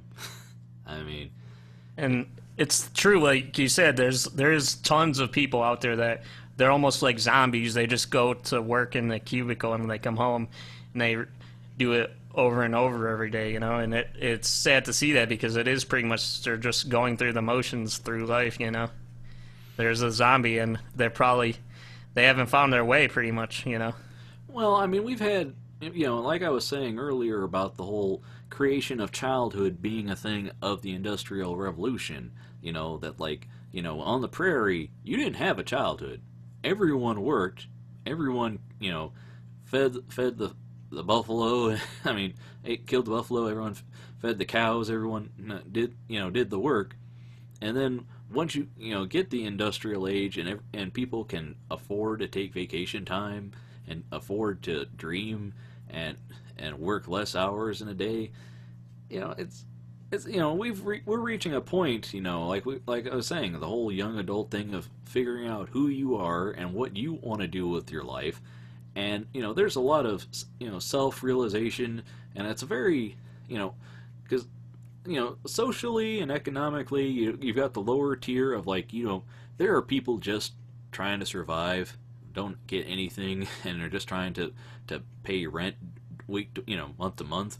And then, they're the people that have that and aren't happy or trying to reach fulfillment. And then you've got people, trying to do what they want to do, trying to reach, fulfillment in life. So I don't know.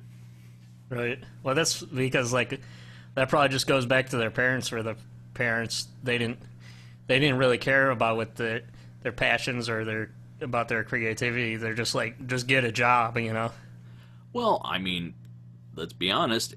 It'd be nice for that, but I mean, I've known plenty of people that when their kids, got out of high school, they didn't do anything. A lot of people went and had kids. That's at our age, there's a lot of people with children. There's a lot of people with multiple children, and no established family, no this or that, And it's like, right. I can understand if you're, if you got a house and you've got a rent to pay and you've got, family to support and stuff, it's like, passions be damned. It's like you've got to pay the bills. But by the same token, I don't know. I haven't fallen. I think we're fortunate that neither of us have gotten into that situation, because I knew a lot of guys that had a lot of kids after high school. Right. Yeah. I mean, I don't know. I respect too, like a lot of those. Like I said, I think it's mainly about people just losing their way. Like that's why I respect a lot of those musicians that got into drugs and then they got out of drugs and they discovered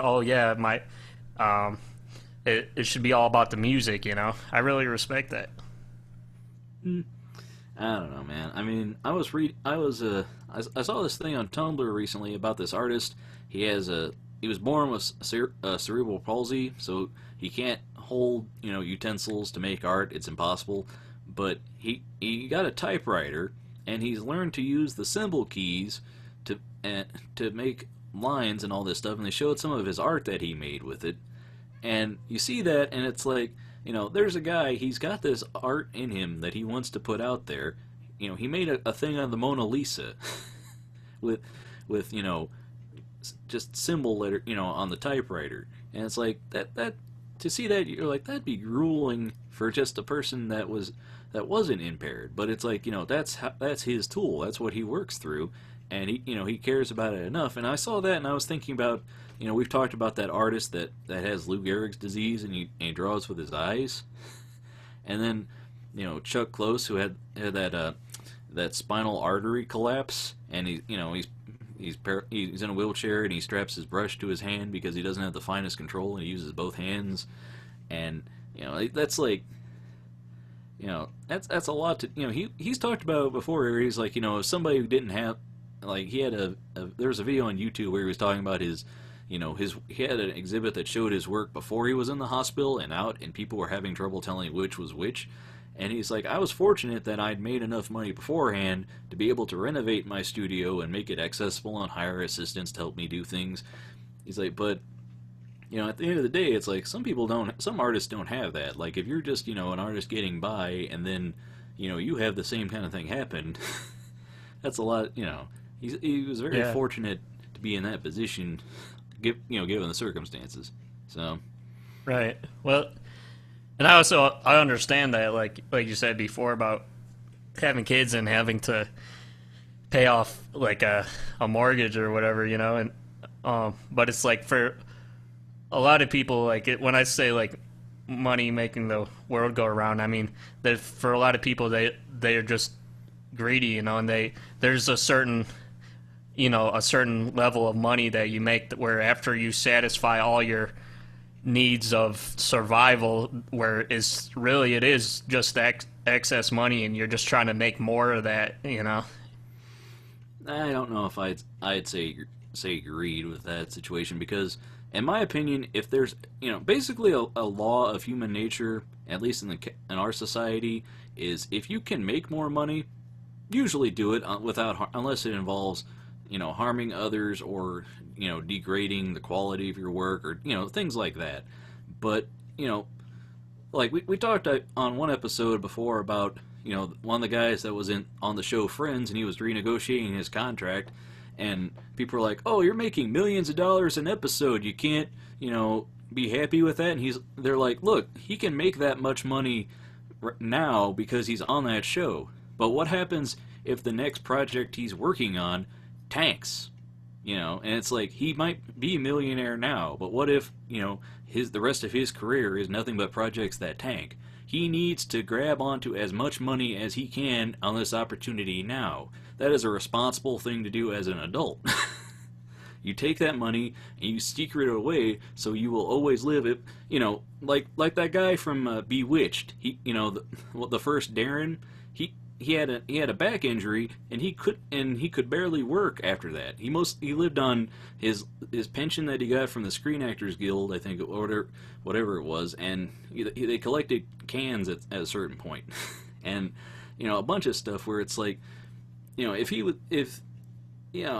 don't ever, you never want to put yourself out there to potentially lose money, and even if you're a billionaire, like, they talk to billionaires, and they grew up poor, and like, they're making billions, and they're like, oh, I still have the fear that it all could go under tomorrow, and and it's like, if you have billions in the bank, it might sound like, oh, we're fine, we're an investment, but if you've got a lot of stock, people that own stock that things could fall out from under you. There's a lot of fear. There's a lot of potential there. I mean, I don't know. Neither of us have ever owned a multi-billion-dollar company.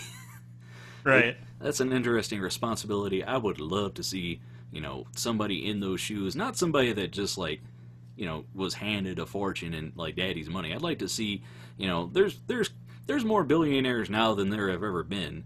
I'd like to see, just like, I've seen a few interviews with the guys that, came up to that money, and they're like, it's a thing people don't understand. I can't remember the documentary I saw a while ago about it, it was kind of one of those 1% kind of issues. But they had a couple billionaires on the program, or at least one, and he was talking about it. It's like, I'm all for, a lot of these very liberal, for the people kind of things. But he's like, there's a thing that people don't understand. It's like, even as a billionaire, I can't just give my money away. It has to go in investments and in places. Right. I don't know, man.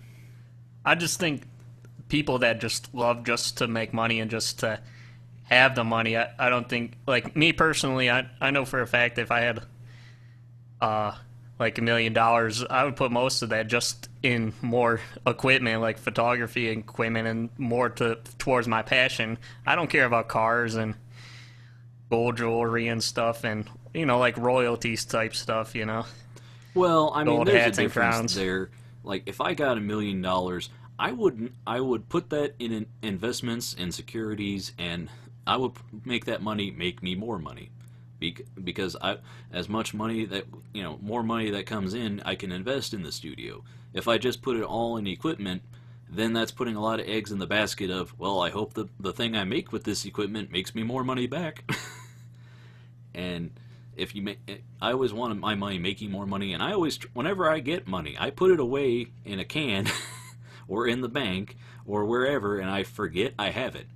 Because that's what happens when people win the lottery, and you have the guy that wins millions, and then he goes and buys a new car and buys all these things, and he quits his job, and then you realize you can't live on that money. So, Right. yeah. Well, I'm just saying the stuff that most rich people buy aren't necessarily stuff that it is towards like their passion in life. I don't know. I mean, it depends on the rich person. Like, look at Michael Jackson. He was very young when he made his money, and to be rich when you're very young and most of your life, when he was facing his financial problems towards the end, it was a weird place for him. I think the movie Grey Gardens was kind of like that, wasn't it? Where it's like, there's a lot of different stories of people that had money, and then they've had to settle down where they have to be careful with what they have, and they're not used to not having these big expensive things and having stuff that's like, well, you just get that, don't you? You have servants come in and I don't know. I mean, do you really need like a diamond encrusted $sign chain? do you really need to be like Justin Bieber and have the jewel encrusted Stewie from Family Guy necklace? I'm not like that either. I mean, if I ever got famous, which I won't, but if I ever did, I would like to be like Moby when he was on Cribs, because they interviewed him, and his house is very Spartan. Right. He has basically one room that has his studio equipment, so he has like all his keyboards and computer stuff there. But then his other rooms are just big and open. He's like by this door here, I've got this drawing of Homer Simpson by Matt Groening, and I've got a rubber duck, and that's about it. He's like, if there's ever a fire, I can just grab all my stuff and run out. But I guess like I said, I say to everyone out there, I say find your passion in life so you can make yourself happy and the rest of us happy too. Well, I mean, I've read, when I was talking about finding, getting focused on work, an article I read, a lot of them had the same bullet points of, focus on what you want to do. Focus on what it is you want to spend all your time doing. Like, if you have a business where, your job is to do X, Y, and Z, and you realize you like A, B, and C, and it's like, rather than being in this business that I'm not, passionate about, I need to figure out, like artists, like I know plenty of people that they just want to be illustrators, or I know people that they want to draw comics, or I know people that they want to paint, and really, I like categorizing myself as a cartoonist, but I really want to be an animator, and I really want to make animated films, and that's kind of like, I get jazzed up about animation. I made comics for a long time because, animating a film by yourself, unless you're Bill Plimpton, is kind of a hard thing to do. And I don't know. I still love doing comics because they're a very unique form, But it's like still, it's like whenever I sit and think about doing an animation and stuff I can do for it, I get jazzed up. I'm like, yeah, and then I could do this. Yeah, animation. I'm that guy. Yeah. I love animation so much. I want to write it mash notes. Yeah. It's like I said before, though. Like if somebody, there's a lot of people out there that would still prefer just to have money, even if they had like a magical genie that said you can have whatever you want, but you just I'll just give it to you. You know, they would probably still want to have money and gold. You know, even if all their wishes and desires could be filled, they would still just want to. It's like they're almost just like number files or whatever. I don't know if there's what are those people that just love having numbers and seeing the numbers go higher, you know? I don't know. I don't know, man. I mean, you know, look at guys like who's that guy on CNN who he made like enough to retire by the time he hit 30, and now, you know, and he's always been obsessed with money and saving money, and now he was it Roy? Is it not Roy Clark? Is it? But something like that. You know, there are people that like their thing is talking about investment, like Susie Orban. You know, she's one of those people like, okay, let me tell you what you gotta do. You know, and, Yeah. but then again, in a lot of industries, there's always going to be people that try to be gurus and entrepreneurs and startup people and consultants. There's always going to be a person that going, let me tell you how it works. Just pay me so I can help you. Just give me money so I can help you find the money. Okay, the last step will be don't hire guys like me. But the first step, no. But I mean, you know, chasing money is not a bad thing. It depends on your goals. Like if you're trying to help other people save money, or if you want to make the best for your, you know, for your family, not just like immediate family, but like a lineage. You know, whenever people mention the Kennedys or the, you know, or the Roosevelts or this or that, it's like, oh, well, we know there's a history there. There's, you know, there's a you know, Right. I don't know, man. Well, I mean, if I had a lot of money, I probably would give a lot of my money to other people, because it's like, besides survival and, you know, like buying equipment for myself, if I'll probably still do the same thing that I do every day, is just being on the computer, you know, and trying to make art and photography and stuff, because it's like, what else am I going to do with the money, you know? If this is all I want to do now, I mean, if somebody gave you money and they said, we'll give you this money, but you can't do any art at all, you're not going to take the money, would you? I wouldn't, but I mean, if it was a matter of like, if they said, okay, we got this, we'll give you as much money as you could ever want, anything you ever want, but you can't display your art anymore. You can make it all. You can make all the art you want, and you can store it. You can go help other people make art and do stuff like that. But you yourself can't be a professional artist anymore. That's an interesting position to be in. Yeah. I could see people being bought out like that, because I mean, people, you know, in the 80s and 90s, there were people that they would buy your idea. You know, like if you were a stand-up comic in the 80s and 90s, they would come up and they'd be trying to come up with a sitcom for you, and they'd pay you so much to have your idea on hold so that you don't go to someone else with it. You know, that retainer, and it's like, that doesn't exist anymore, does it? I guess maybe. I mean, places buy up IPs. There are IP farms that just go out and get original ideas from people to buy it up and get the rights to it, but still, I don't know. That's an interesting. I guess that'd be our question for the episode. We should just start doing a question for everybody for each episode of the podcast. What would, if you could get all the money in the world that you want, but you had to give up the thing that you love the most, would you? You know. Well, I mean, as artists, it's like that's another thing. Is like, you know, some people, they're like, oh, I might want to be rich and famous. It's like, I don't really care to be rich, other than the fact that I don't ever want to have to worry about money or housing or, you know, anybody's welfare ever again. It's like, as long as like if I could snap my fingers and take anything out of the problem, you know.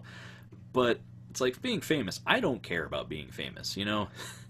And yeah, it's like You know, if they present like, okay, we'll give you this money, but you could never display your art in a museum again, you know, or you could never do a public show like when Conan O'Brien, when he left his show for a year, he was under they had him under a contract. You can't do a televised show, so he went out and performed on stage.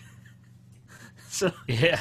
it's like, you know, for one, because he had to. He's a very driven man, but also there's a buttload of money in that.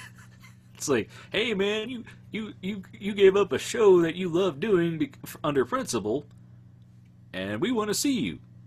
Okay. Oh man. Yeah.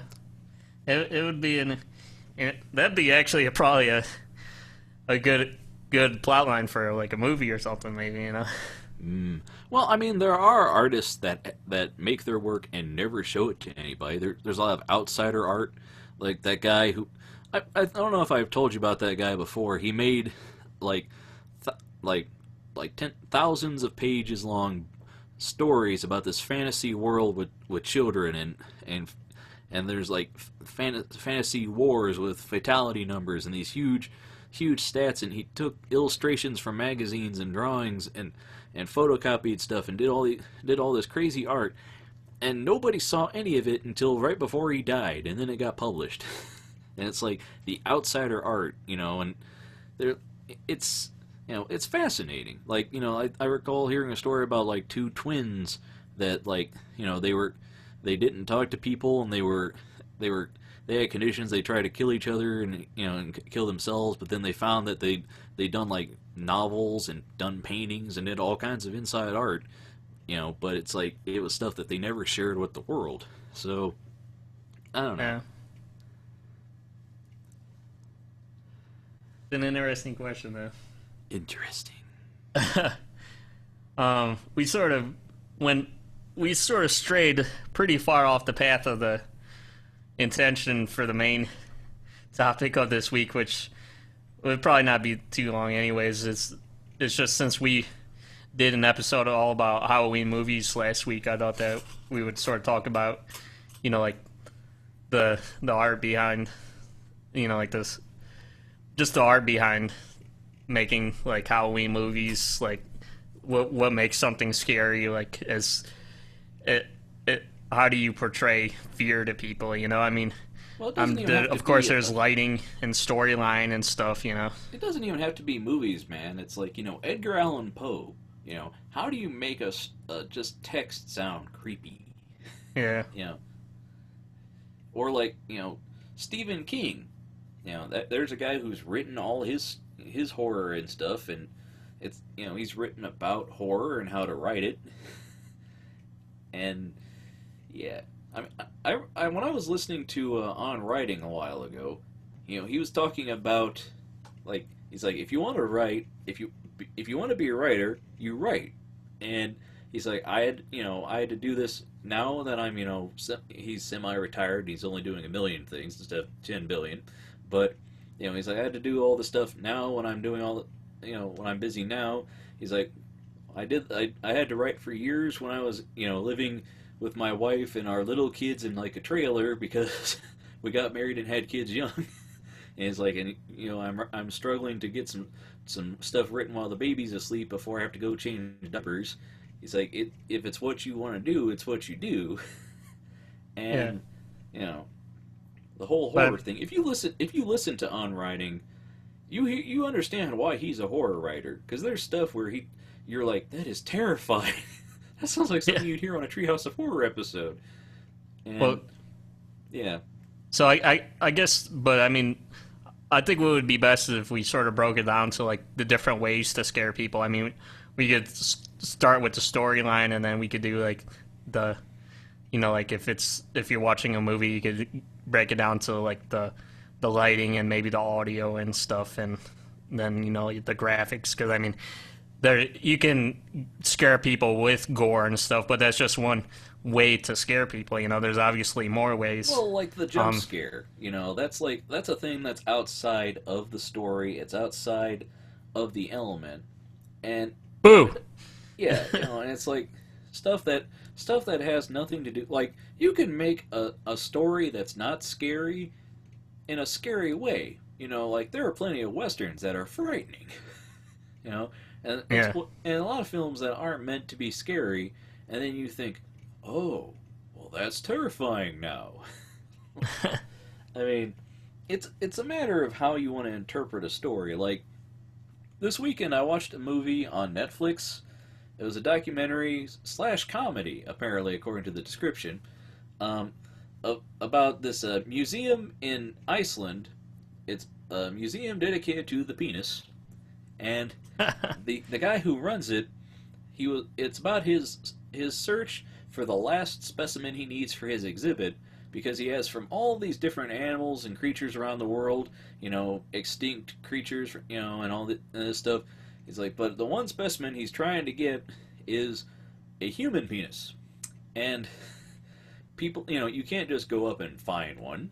People donate their bodies to science, but unless you specifically say, hey, I'm donating this to this, to this museum, you can't just walk in and go, hey, can I get that? No, because, and there's reasons for it, and they go into that in the movie.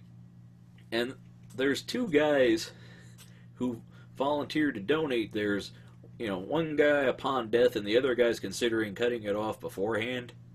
And it's a weird watch. Like the whole time, as stuff keeps coming up, and they keep putting angles of it, and like this, because it's a movie about a penis museum, so obviously it's going to be played for laughs. And the guy makes the point in the movie where he's like, it started based on a joke. One of my teachers gave me a like petrified or whatever bull penis, as a gag gift. And that was the first one, and he just started collecting them until he had so many. His family told him, make a museum, because we can't.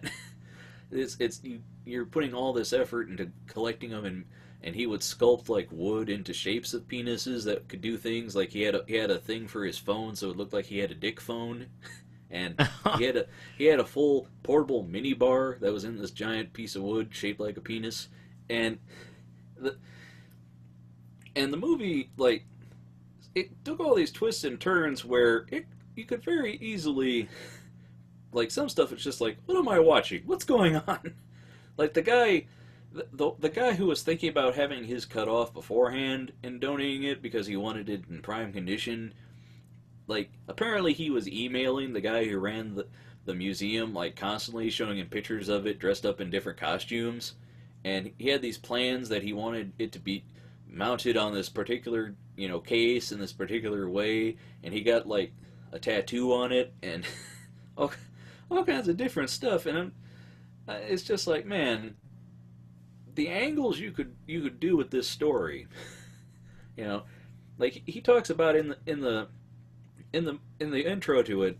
He's like, it started as a gag, but then it became relevant that like people, the penis is like, a thing that like every man has one, but we don't talk about it. In a movie, you'll see tons of boobs, but you'll never, you don't see the thing, and that becomes this hot button issue. And it's like, if it's, he's like, it's a very important thing that, like, this is what we don't talk about. Well, I'm going to open it up and we can have an actual conversation, because there's things about, like, human sexuality and, gay rights and all kinds of things about human nature that we don't want to talk about, and the stuff that we don't want to talk about, it's kind of important that we do. Right. But, well, how are you saying that it was sort of scary? Well, dealing with the fact that, like, you see him handling examples of penises from animals that have been harvested, and when the first donated one comes into the thing, and you see him, like, he'll have one, and he had an example of one that he was chopping up with it for some reason, like a meat cleaver. I guess he was getting to the bone, and I don't know what animal it was that had it and I'm just like, what am I watching? This is kind of freaky. Yeah. Oh yeah. I mean, there's a lot of angles you could take at the guy who was emailing him pictures of his stuff and had all these, like, it had a name, and he wanted it to be a famous, the most famous penis in the world. He wanted to have it. He was telling the tattoo artist that was tattooing it. He's like, "Oh, this tattoo might live for hundreds of years after you're done with it. It's like might be the longest lasting tattoo you've ever done in your career." And he's like, the guy doing it is like, "Oh, maybe." and like I'm sitting there thinking, he goes to talk to a doctor about about how he's thinking about getting his stuff removed, and the doctor is like, "Well, why should I remove a healthy, your healthy junk from your body? Is there a reason?"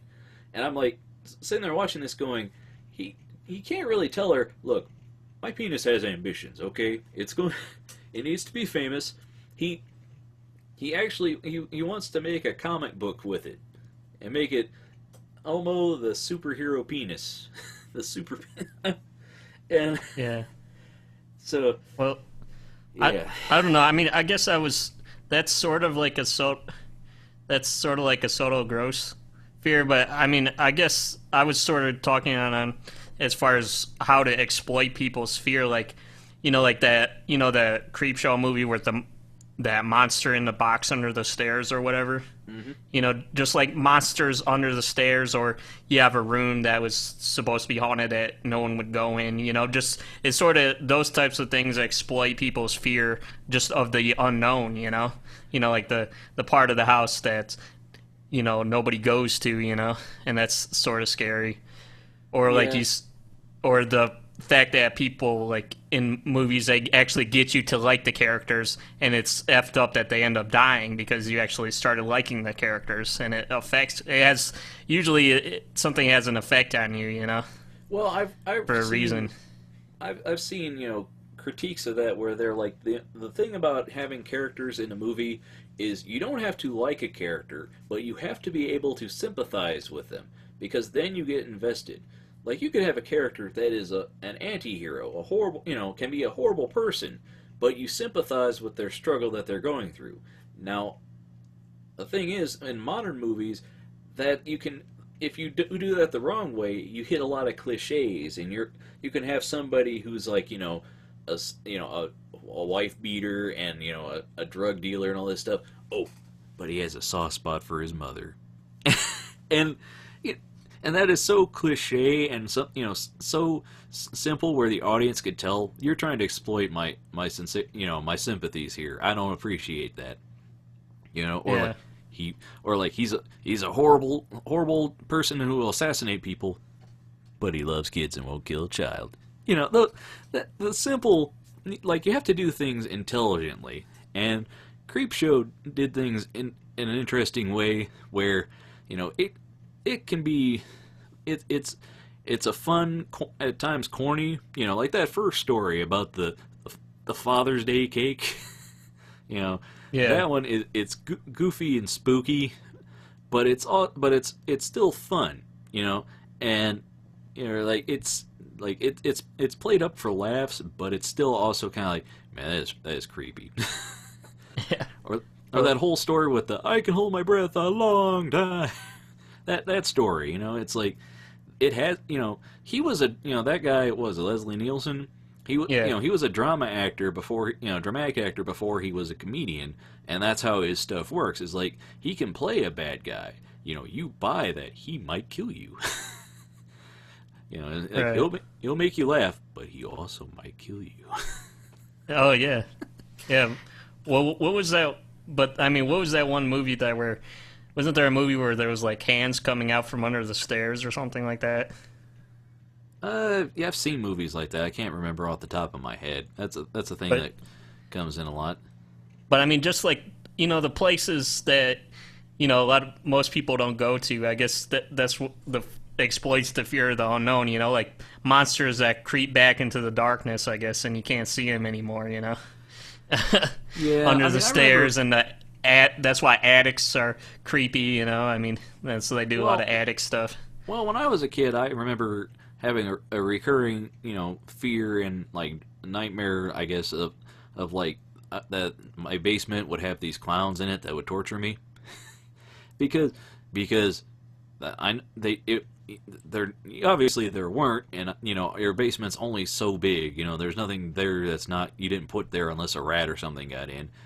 But when you're a little kid and the basement is this big huge thing, and your imagination can run wild. Like the other night, I saw Creepshow 2 finally, and I watched it, and it's it's a little bit cheesier than Creepshow 1 because it kind of wears its heart on its sleeve there. There's more animated segments, and it's a little bit goofier in places, but it's still pretty freaky, and it's I went to bed and I was like, that was a a good horror movie. It was I was a little freaked out, and I like when you're in that tired and almost asleep kind of thing, and it's late at night and the house is empty, you're just like, I'm laying in bed, I'm like, okay, gotta go to sleep. Oh, but I see something out the window. I'm like, there's nothing out the window. You're fine. No, I see something out there, man. There's a Frankenstein's monster. Go to sleep, brain. Took me a while to fall asleep after that. And also just like movies of like houses where like nobody's ever been in that house is supposed to be haunted, that's just another fear of the unknown. And at the end of the movie, I was surprised that the house wasn't haunted at all. Yeah, it depends on the movie too. It's like there's a lot of different interpretations of that. It's like the house is haunted, and then hey, it turns out that you're actually dead, and the ghosts are really the live people. I appreciate that kind of thing. Or or it's like there actually is a demon here, and they were let through this portal by somebody else, or this or that. I mean, I think when it comes to horror, the problem is that like it's an easy thing to make. Like those paranormal activity movies. Just like with Blair Witch, it costs them barely nothing to make them, and then if they're successful, they make a whole bunch of money on return. So, it's like it's very easy to not put a lot of effort up front with those. Just like with comedies, it's very easy to go, well, they're cheap and easy to make. We'll knock this one out and get a bunch of money back for it. And then you go, and it's like, this isn't up to my expectations. Right. I don't know.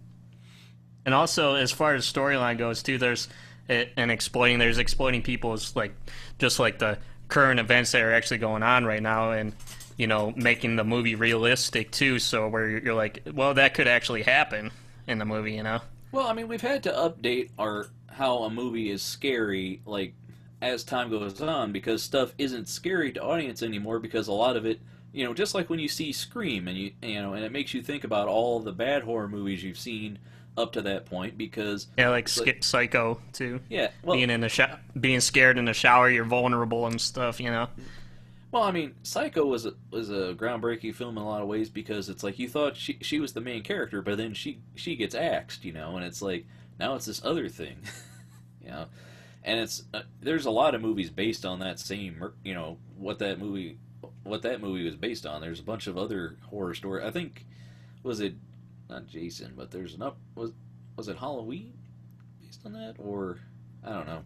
Yeah, there's For me, I think one of the scariest things for me is like a lot of those movies that have like cannibals in it, because that's like the lower part of, like the rarest part of society is like, like those remote tribes and stuff that actually do practice cannibalism, and it's like that really gets under your skin, man, of actually being eaten, Yeah, well, it's a primal fear that we all have it. It's just like, that whole concept, like whenever you talk about like cannibal holocaust and all those things where it's like very exploitive about us, there's a tribe that might eat you. It's like, well, yeah, but the fact that the people in those movies had to travel all the way out there to get into those situations. It's like, that's why a movie like that versus like it could anything that has the tagline "It could happen here," those movies. Or it's based upon a real true story. Or or based upon. That's so you always have to be tight. With or inspired by true events. Yeah. Well, that's even tighter, man. That's crazy. But I mean, another thing is like how we have to update stories that just aren't scary anymore to how people get scared.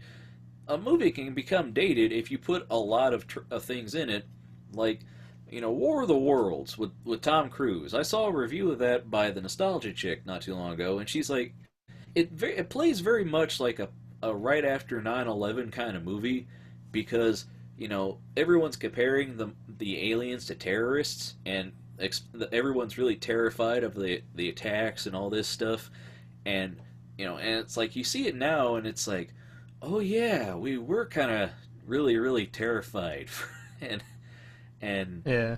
that like everything was like, what's going to happen now? And it was kind of exploiting a lot of that, and now it doesn't quite play the same way. Just like a lot of movies, like movies in the '60s that were playing on the fear of nuclear holocaust. Oh, And, yeah. and movies from the '50s that were dealing with the atomic age, and dealing with the Cold War, and dealing with a lot of fears that yeah, different times call for different kinds of films, and you look at them now, and they're not quite as scary as they were when everybody's not Just afraid of like their neighbor being a a commie. Yeah. Well, just look at like that movie Jaws, man. That's fear of the unknown. Like most of the time the sharks are scared of you.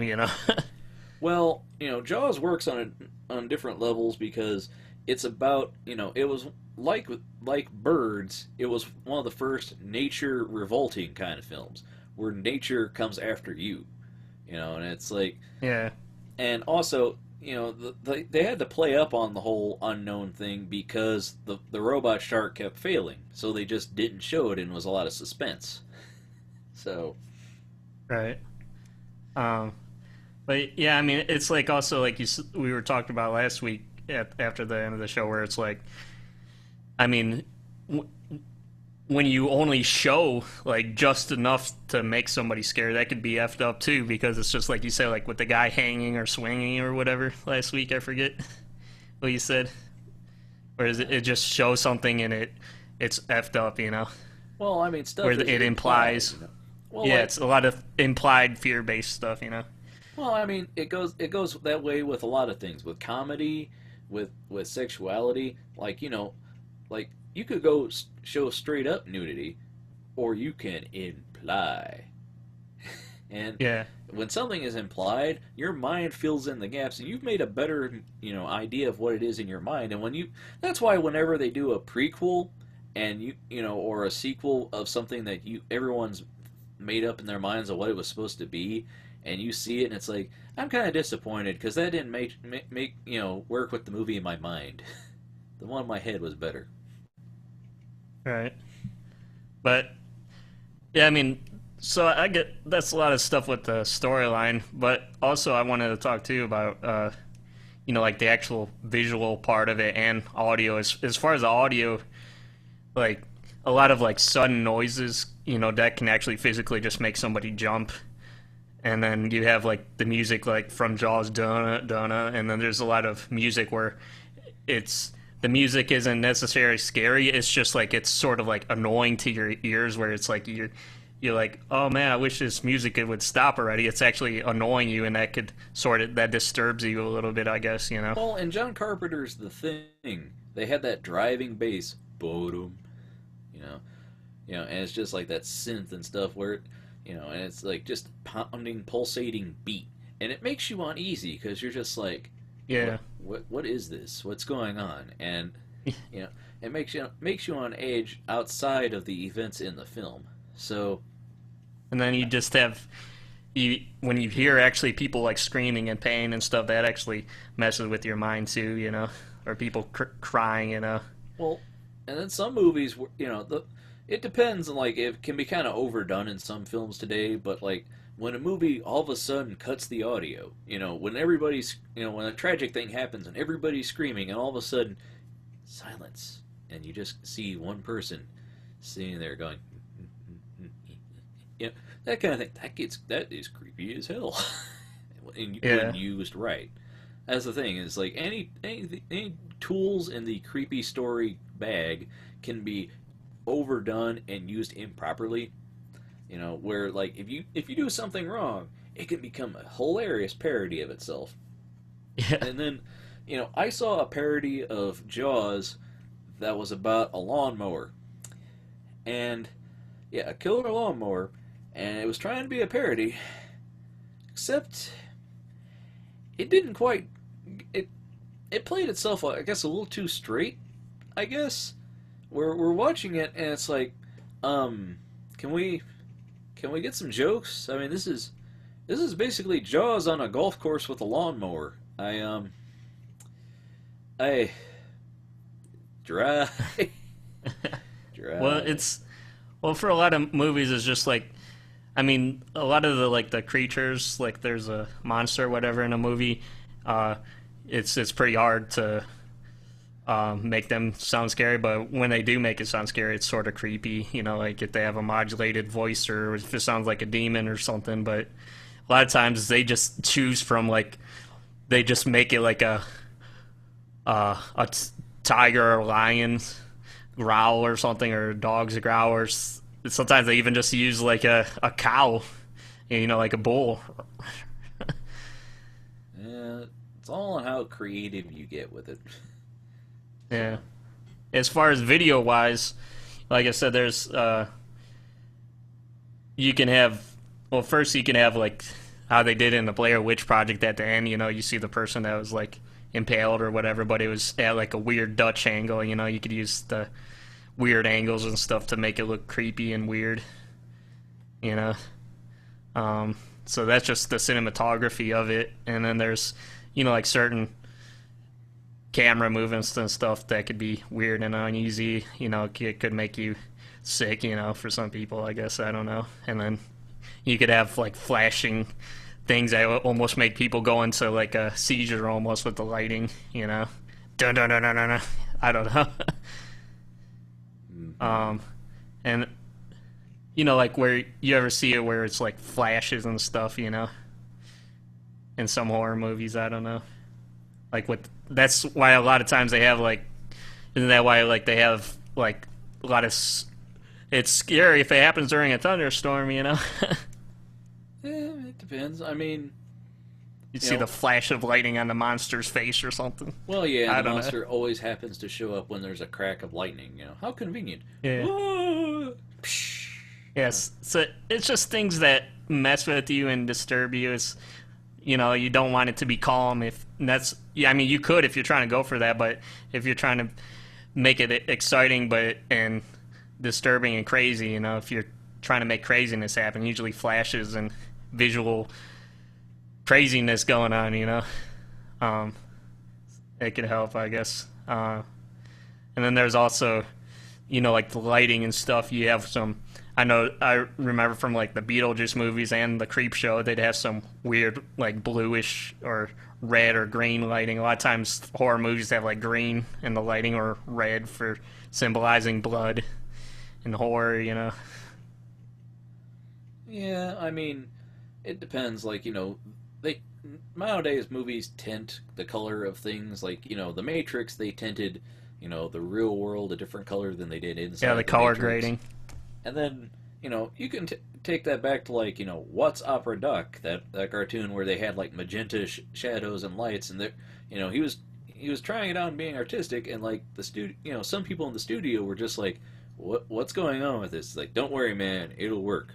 And and like they trusted him to make, I think it was Maurice Noble, I think the guy who did the layouts on that. But yeah, you can get creative with shading and lighting and doing filters on stuff. Yeah. It's just you have to be careful with that kind of thing, because if not, a movie can you've seen a number of movies from like the 70s where somebody thought they were going to use some gels on the lights, and it's like, why is everything purple? Why is everything like vomiting? Or you could like, like with the lighting though, like you could have like a certain kind of rim lighting where you can't like see the person's face, the middle of their face is blacked out. You could just see the lighting from the sides, and that could sort of be creepy, Well, I mean, film noir and stuff like that, especially like old silent films and stuff where you had the visual, that was all you could go on. You had crazy, insane shadows and lighting and harsh light that, had a lot of contours and like the form of the figure, or like the scene, the character would be casting a shadow down the hall over the guy he was chasing. You had all these crazy angles, and that can add drama to the framing. Yeah. Yeah, definitely. It's just all tools in a tool bag of trying to and exploit your psychology of fear. I mean, even like I said, like with the gore and stuff, the actual visuals of like the makeup and stuff, you could make it look pretty crazy. Like a lot of times, like with monsters and stuff, you could have like slime and stuff, so look like if things are more shiny, it could look weird and creepy. I guess. If you have some like a monster pulsating or something. Well, I mean, that's another thing that like is kind of lost in the age of digital effects. That practical effects back in the day, you'd have a real thing there, and you could make things swell and balloon and pulse and drip blood things. And it's interesting when you watch films and you see the varying color of blood. From like some movies where they'll just all they could afford was like poster paint, and it's very obviously this fake red, and then you see real blood. What looks like real blood, like that's all dark and stuff, and it's like that's kind of unsettling because that looks like that could actually be a real thing, because this person's oozing out something that doesn't look like it was, because there's different kinds of horror. You get the cheesy, oh, that's all fun, fun, spooky kind of horror, and then like you get some really messed up dark stuff. Yeah. Oh yeah. And then the environment can have an effect too, like you have, and a lot of times horror movies are in desolate places where there's like no, you can tell that there hasn't been anybody, there's nobody lives there, or it's an unlivable environment, Yeah, but a lot of movies Town can be set in those too, like post-apocalyptic films, and it's like, do you want your post-apocalyptic film to be a horror film, an adventure, an uplifting film, or what? Yeah, even just like the remote woods and stuff. Those can be good set scenes for a scary tale. Because no one's there, no one can hear you scream over there. Well, that's in space. No one can hear you scream. Well, that too. But I mean, if you're in a remote woods where there's nobody for hundreds of miles,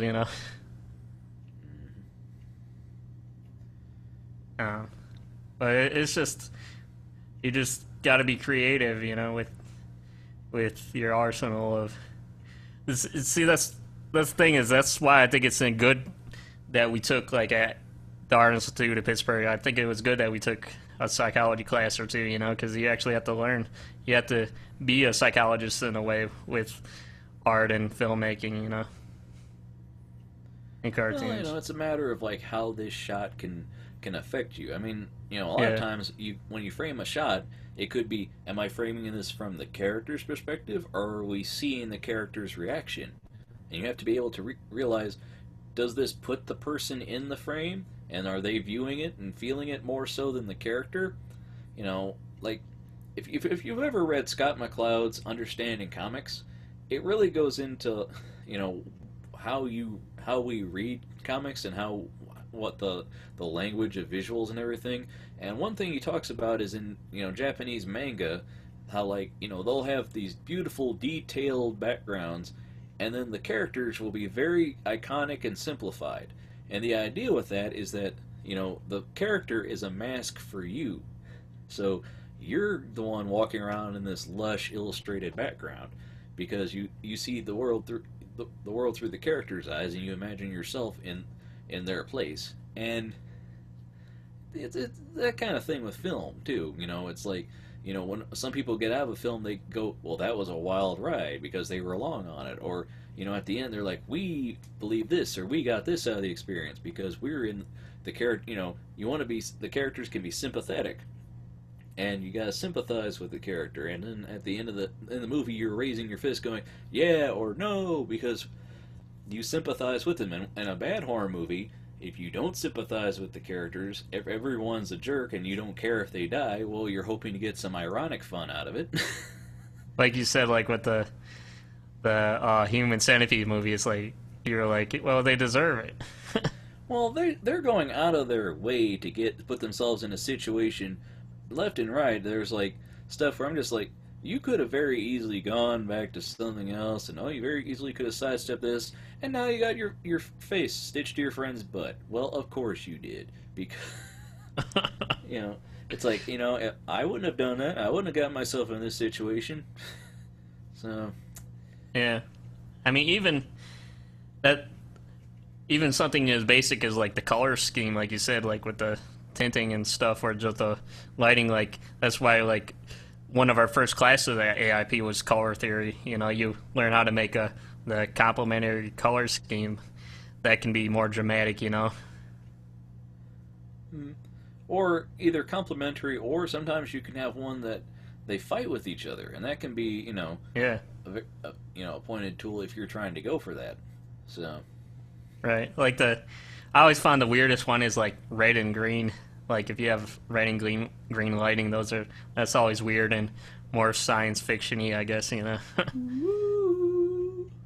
Or like green and purple or green and blue is a lot of times is weird. See, green is a good color for like weird science stuff, like aliens and technology. Yeah. Yep. From my heart and from my hand, my people understand my intentions. Oh, weird science. They used, like, whenever Lisa was coming out of, like, where did she come out of the closet or whatever? The closet was lit up all red and stuff in weird colors. Yeah, it was a crazy movie, man. Yeah. But, I mean, for the most part, though, the movie was normal lighting conditions, it seemed like, you would find anywhere, I guess. Mm-hmm. I mean, even like the Back to the Future had some weird color schemes once in a while in the movie, I don't know, but so I mean, I'm tired. yeah, that's all. What? I'm tired. You're tired. Yeah, me too, man. But yeah, so that's why that'll wrap up. I don't know what do you think about that? Is that pretty good for talking about the psychology of fear stuff and how to exploit it? I think we've had a good talk about it. I mean, it's a matter of like when you do something that turns it on its ear. Like, when they did the first couple of found footage movies, that took it on an angle. It's like, oh man, that could really happen. And back when the internet was new and it was like a thing, it's like, oh hey man, I heard that really happened to some people. No, it didn't. Yeah, it did. Nowadays, in 5 minutes after you find out about something, like, yeah, that's a scam, and you're like, oh, this actually happened. Shut up, it didn't. Yeah. You're not gonna get me. Well, a lot of times though, things could scare a lot of people, but a lot of times it's nobody will dare do it because it's like it would just be too messed up. Like after 9/11, you wouldn't see any movies after that about like buildings getting bombed and terrorist stuff, I kind of trying to make it scary. A matter of good taste prevailing. It's like, like you want to be scared, but that's just kind of offensive. Just like comic books back in the 40s, they would have the superhero punching Hitler and all that stuff, but you wouldn't have him punching Osama bin Laden today because that's just that's kind of in poor taste. That's really tacky. It's like there are real people dying out there now, and it's Stan Lee talked about that in a documentary not too long ago. He's like, it would be in poor taste. It was a different time. So even more taste than Human Centipede. The tail dies first. Anyway.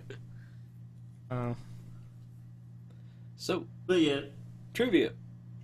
now let's start some trivia.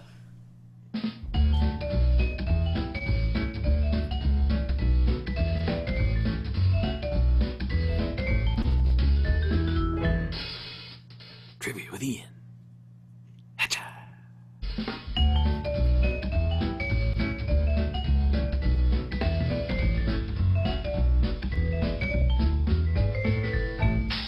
Trivia with Ian. Okay. I have so many trivia, I don't know what we should do.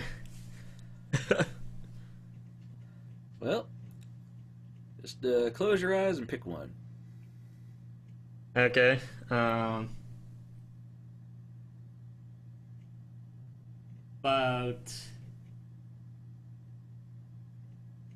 Let's try a general knowledge one, I guess. Okay. Bring it on, brother.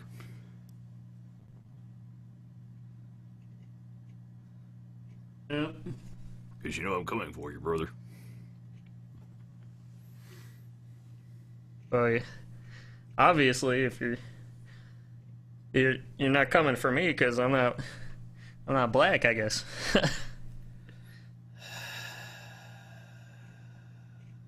It's a shame we didn't have Doug on here because he could have voiced his opinions. Oh, Yeah. Yeah. Should have saved it for next week. Oh well. I'm sure we'll ask him then anyway. Yeah. Alright. If you check the time on Big Ben, in which country would you be? Australia, South Africa, England, France. I guess I'll start with me this time.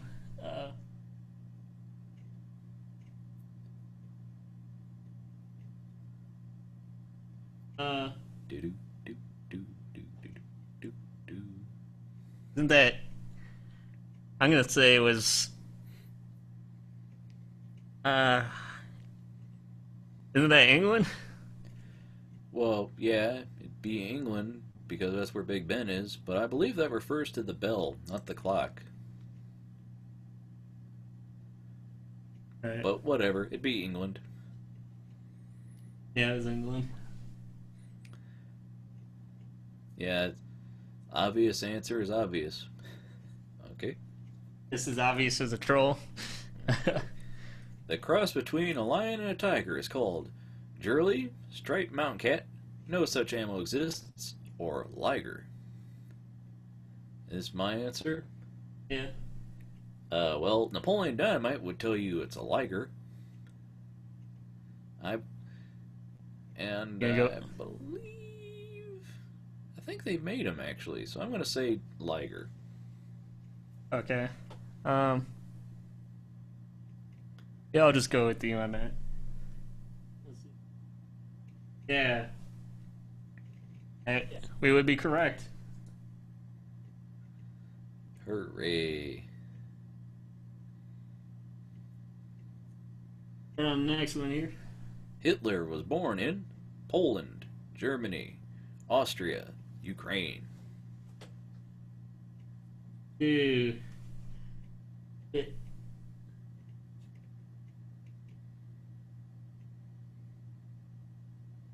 See, I forget.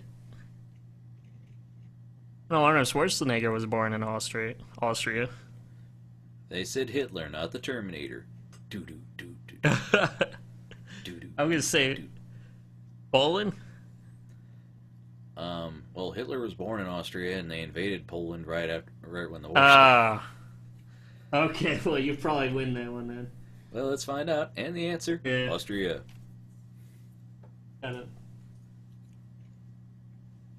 Man just grabbed the lead. That's right. If I went through a time machine and arrived in Austria when Hitler was born, I would know nothing because I don't remember anything about the year Hitler was born. All right. I was gonna go with that too, man. That's just another example that you should stick with Just go your with first your answer. gut instinct, unless you get a real, All right. More people are killed in Africa every year by blank than any other animal: crocodiles, lions, buffalo, hippos. And this is mine.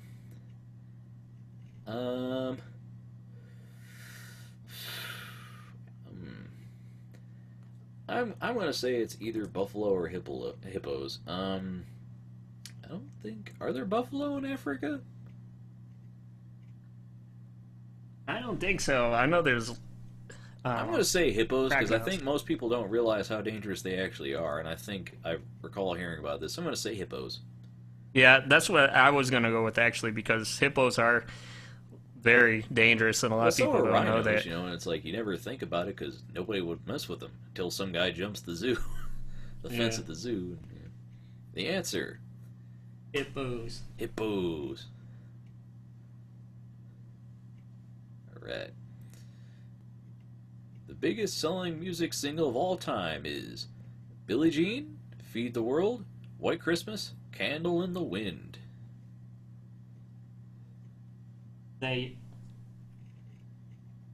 Is that mine? Yeah, because I said hippos. Remember?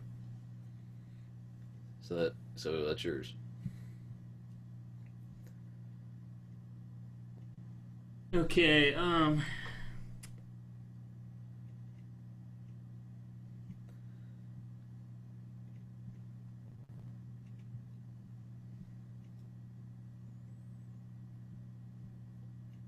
I don't know. My first answer would have been Candle in the Wind.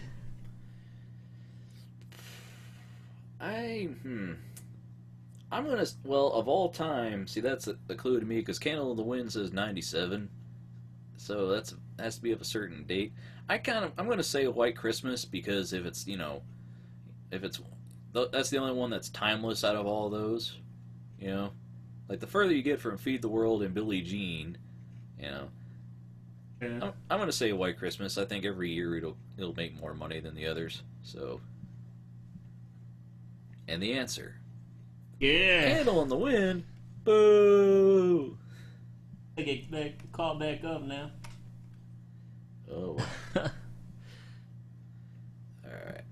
What is the name of the island prison where Nelson Mandela was imprisoned?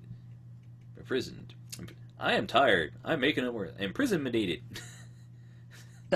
You go to the artificial imprisonmented clinic. No. Seal Island. You can't even say the word you were making up. Seal Island, Penal Colony Island, Rikers Island, Robin Island. Okay. And this is mine first, right? The name of the island. Robert Nelson. See, Rikers is one of those. Don't they use that in every TV show? They're like, "You're gonna go up to Rikers, man." Yeah, they do. Oh boy, name of the island prison. Penal Colony Island just sounds a little too obvious. I kind of almost want to say Seal Island. You think I should go with Rikers or Seal? I don't know, but a lot of times these answers are usually the easy answer. I don't know. This proves I'm a terrible person for not knowing where Nelson Mandela was in prison, but at least I know who he is enough. Who was Nelson Mandela? He was, those of us who don't know. He was a South African. He was in South Africa. A black guy. He was. I know he was a big political leader during apartheid. Being a white American, I don't know.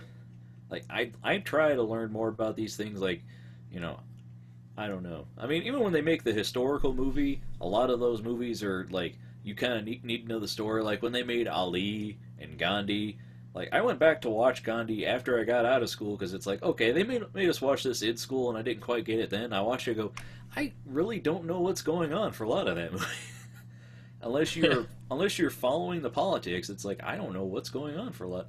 So, I'm going to say Seal Island, because Rikers just sounds too...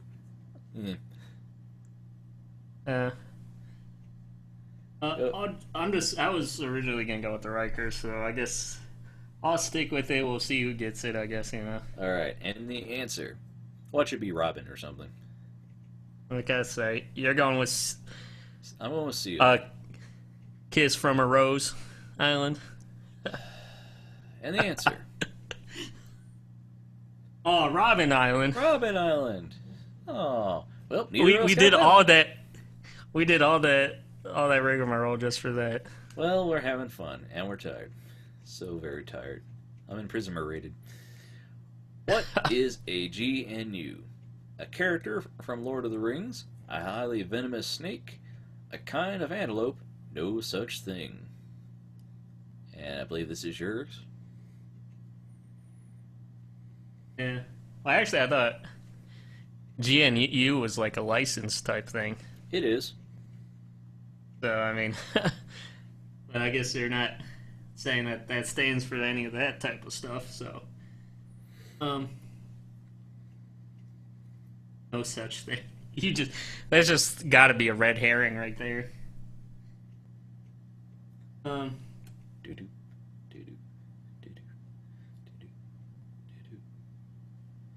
I'm just gonna go with the highly venomous snake. It's a kind of antelope. Oh, okay. And the answer is Ah, a kind of how antelope. did you know that, man? Yeah, haven't you ever seen when they have, like, GNU and a couple other, open source things with what they're named after, and they always show GNU having, like, the horns and stuff? Is it GNU or GNU? I think it's GNU. I don't know. But then again, I also thought it was imprisonment rated, so what do I know? What is the currency of Japan? Pounds, Japanese dollars, Riki, or yen? This is me. Yeah, you get the easy one. Great. I believe it's yen, isn't it? Yeah, it's yen. Yeah, I mean, come on. And the answer is yen. Continue on, sir. In which country is the Kruger National Park? Australia, Botswana, South Africa, Zimbabwe.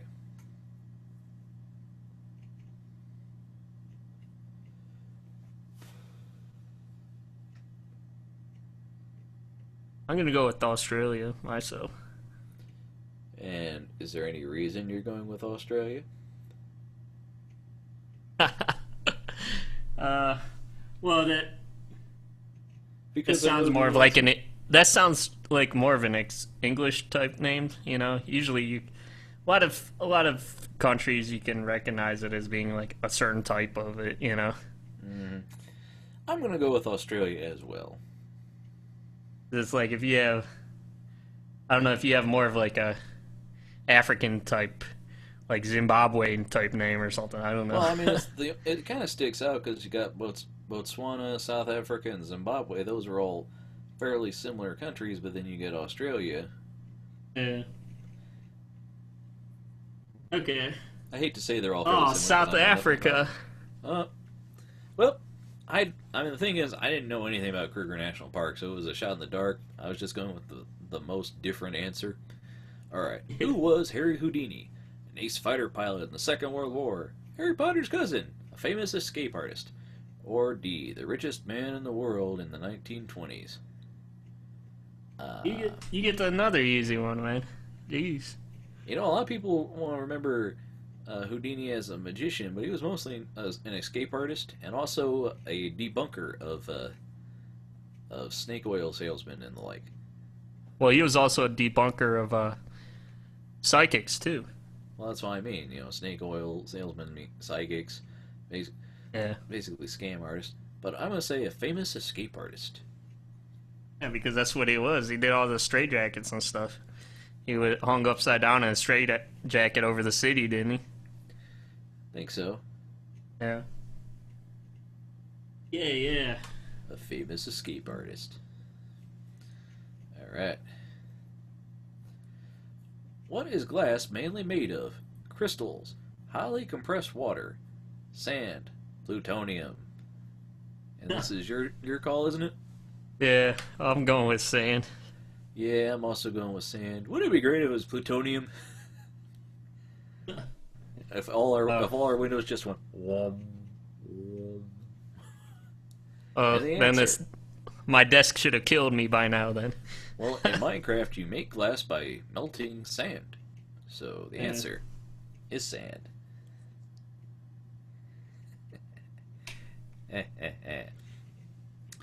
What is a group of crows called? Flock, swarm, murder, gaggle. And this is... Which one? That's you. Which one? Me? Yeah, I did the sand first. Okay, it's late, man. I'm getting ready for bed. I understand, man. The show's over. I'm going to sleep. A murder of crows. Yeah, I do remember that. Well, you've seen the joke about what do you call two crows? An attempted murder. Yeah. That's so stupid. Any answer just to make sure we're right. Yeah. It's murder. Murder. Murder. It's red. Murder. Red Moida rum. Incorporated. All right. Red Diamonds rum. are made from highly compressed emeralds, coal, crystals, mud. Okay, this is me. I'm going for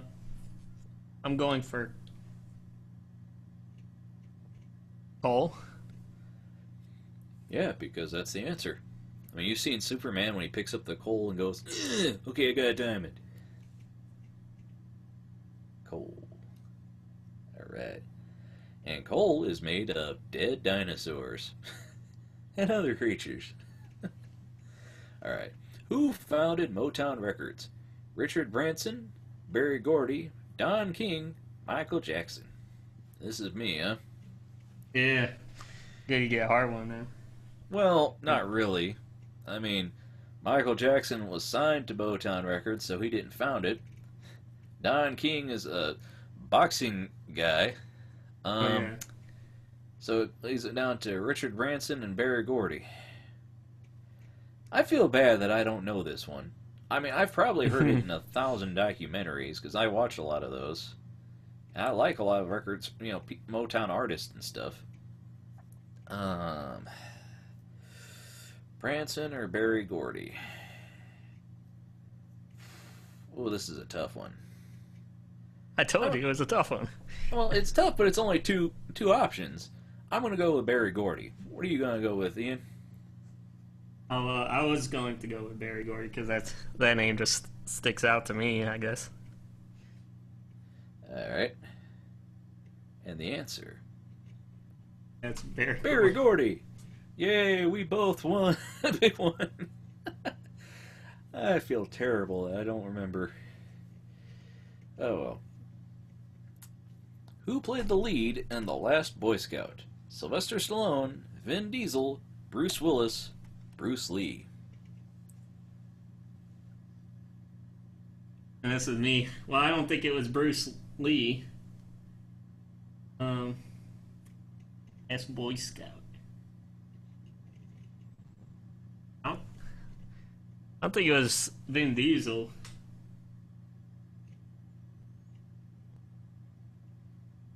I'm gonna go with Bruce Willis.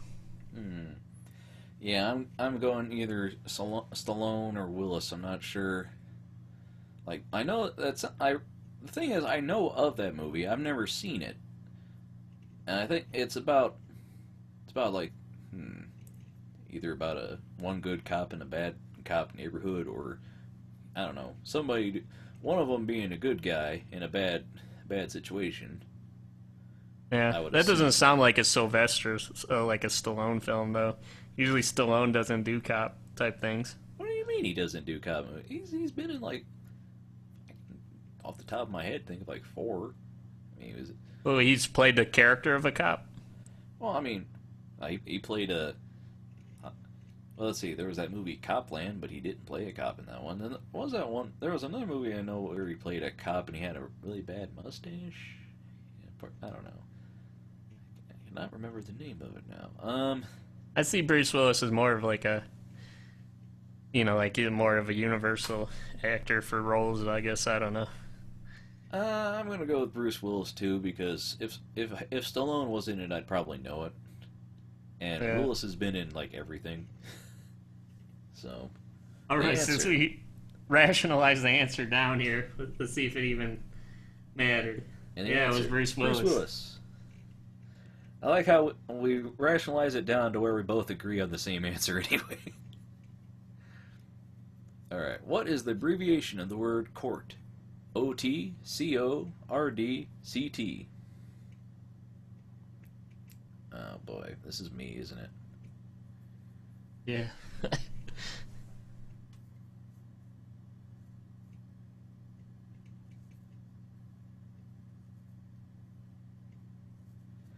Let's see. Well, SCROTUS is the Supreme Court. Supreme Court of the United States.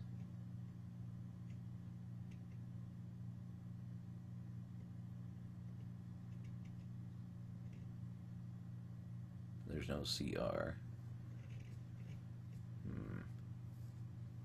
I'm gonna go with B, CO. Okay. I think I'm gonna go with the AOT. Gotta have some kind of different answer, I guess. Well, if I'm I mean, able to. I mean, if I was to be logical and pick it myself, I'd pick CT, but then again, everything would be CT, you know? And it's like, is that Connecticut? Is that Court? Is that County Train? I don't know. So I'm just going to go with CO. See what it was. And the answer, CT. Oh, you should. We should have picked it. Like I said, a lot of times things are the easiest answer too. You'd think that, but then again, sometimes there's one where it's like something we never heard of. Huh? All right, what does RV mean? Ruined vacation, recreational vehicle, red culture, school bus. Really? You go from red vulture to school bus? Yeah, I'm going. Right. It is B. I mean, come on. It's a recreational vehicle because that's what Jesse and Mr. White cooked in. Recreational vehicle. Yep. That's what Robin Williams drove too in the movie. No, they drove the rolling turd. Yep. Rolling turd. How many seats are on a school bus? 11, 8, 12, 27. And this is me, huh? Yeah, that's a good. That's a good question too.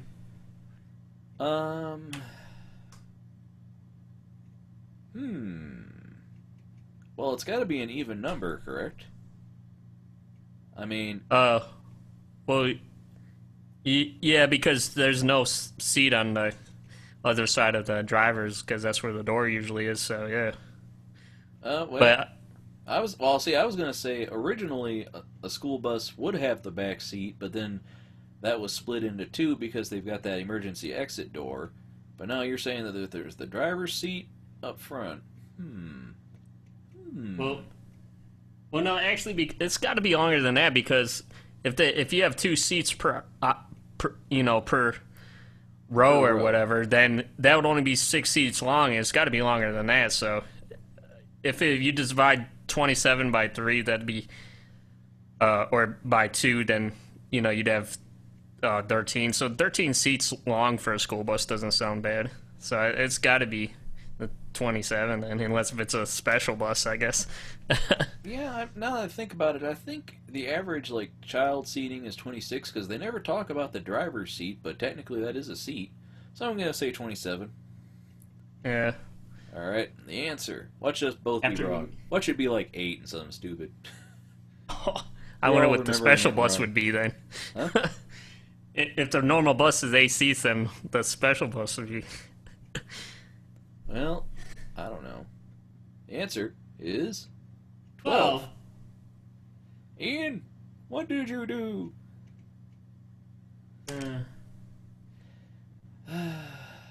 Well, if they're saying if it's 12 seats long, then I guess I could see that, I guess, but... Well, I know each school bus usually has 2 kids in a seat, and then each row has 2 seats, so it's 6 rows back. I could have sworn school buses were longer than that, but then again, the last time I rode in one, I was also significantly smaller. So, oh well. Neither of us got that one. The Simpsons, Futurama, American Dad. Who made these cartoons? Stephen Hawking, Drake Bell, Matt Groening, Bill Wrights. That's weird. I'm going with everything but C. Good morning, USA. Well, which is the answer? We both know it's C, Matt Groening. Well, no, it's not, because American Dad isn't a Matt Groening cartoon.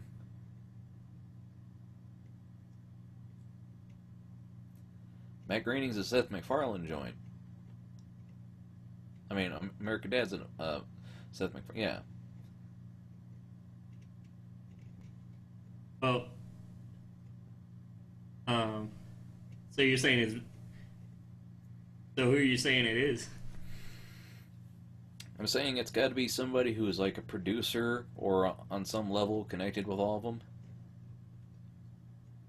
Well, it's not Stephen Hawking, so I mean, come on. Well, why not? I mean, Stephen Hawking is the scientist. Hawking's might actually be somebody involved on the show, and this might be a very hard to tell answer.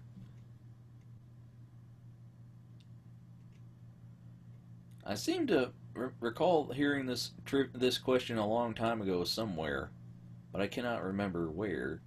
I cannot remember the answer. Which one are you going for, Ian? Well, now that we've discussed this, I guess.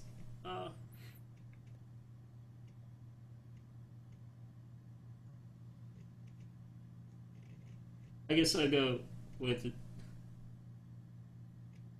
I guess I'm gonna go with Drake Bell. I guess. I don't know. I'm gonna go with Bill Wrights. That just sounds right for some reason. That'd be funny if his middle name was of. The answer. I gotta do that. Never mind. I was gonna do the rim shot, but I don't have that on there right now. Good, because that was worth the rim shot. Matt I Groening. was right. I was right. I told you. Matt Yeah, I Groening should've does gone not with do that. American Dad.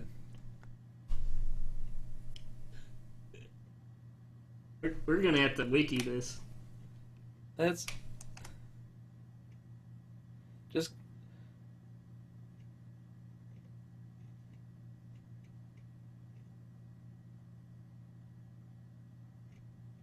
American Dad is a Seth MacFarlane show.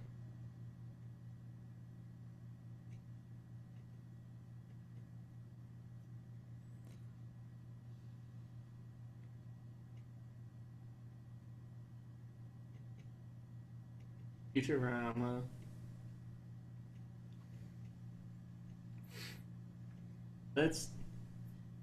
That's what the thing gave me. So I mean,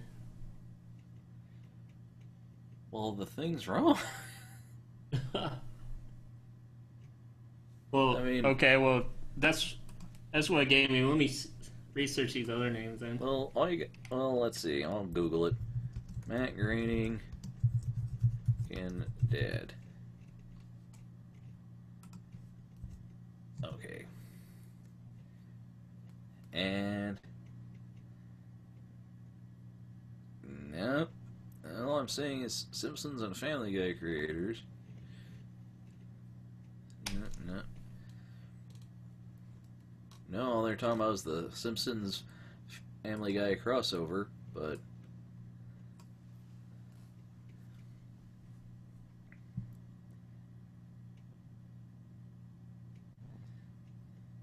That's- I'm just saying that's not right because American Dad isn't a Matt Groening cartoon.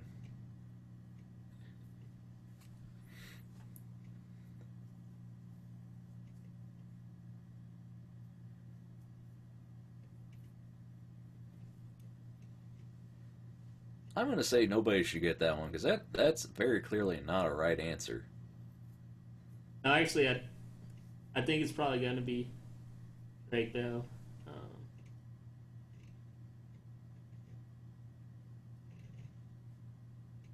What's this? What does it ask? Who made these?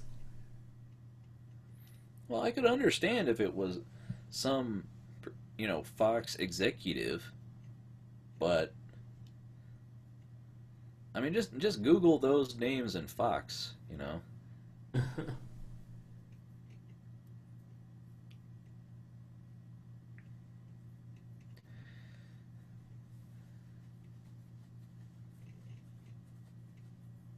Fox. Well, they were all under Fox Network, right? Well, yeah, those are all on. I'm saying that they're all on Fox, but I'm saying the names of the people. Right. So.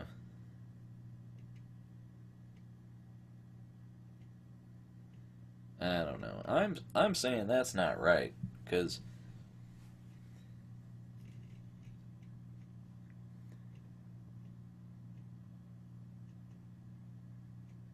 Let's look at here's American Dad. We'll see who the producers are.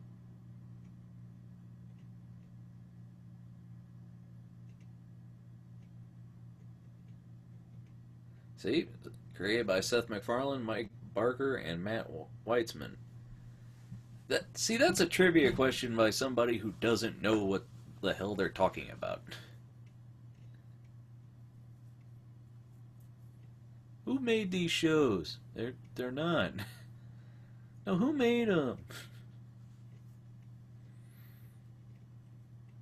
Anyway. Well, how do you want to... I'm going to say nobody gets that one because that's obviously a wrong question. So, if their answer was wrong, then nobody should have to get it. So, in math, what does pi equal? And this is my answer first. Yeah. Let's see. The answers. 36, a type of dessert. 3.14, 23.79. Well, in math, it equals 3.14 and then goes on infinitely. Yeah, it does. That's just the common... 3.14 will do. Yeah, that's just the abbreviated answer, you know. And the answer is off screen. 3.14.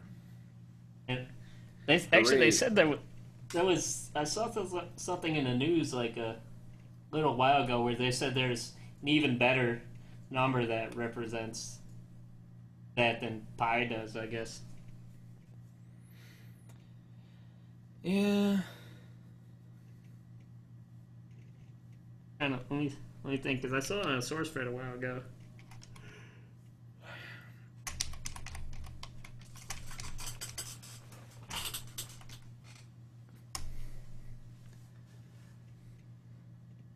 Yes.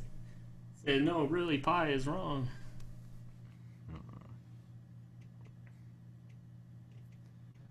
Yeah. We don't need to watch a YouTube video.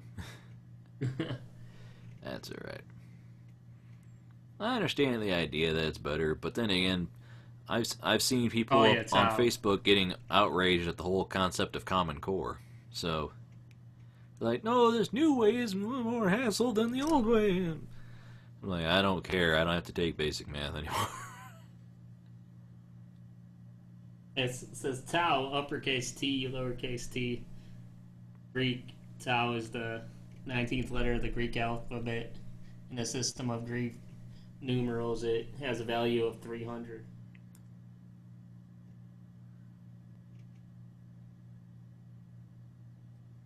I don't know. I'm not a mathematician, so I don't know. Let's move along with our silly trivia, Ian. Well, we can because it's done and you're the winner. Oh, yes I am. You won 13. It was pretty close. I had 13, you had 14, so... That's right, brother. Sir, I came for you. are the winner.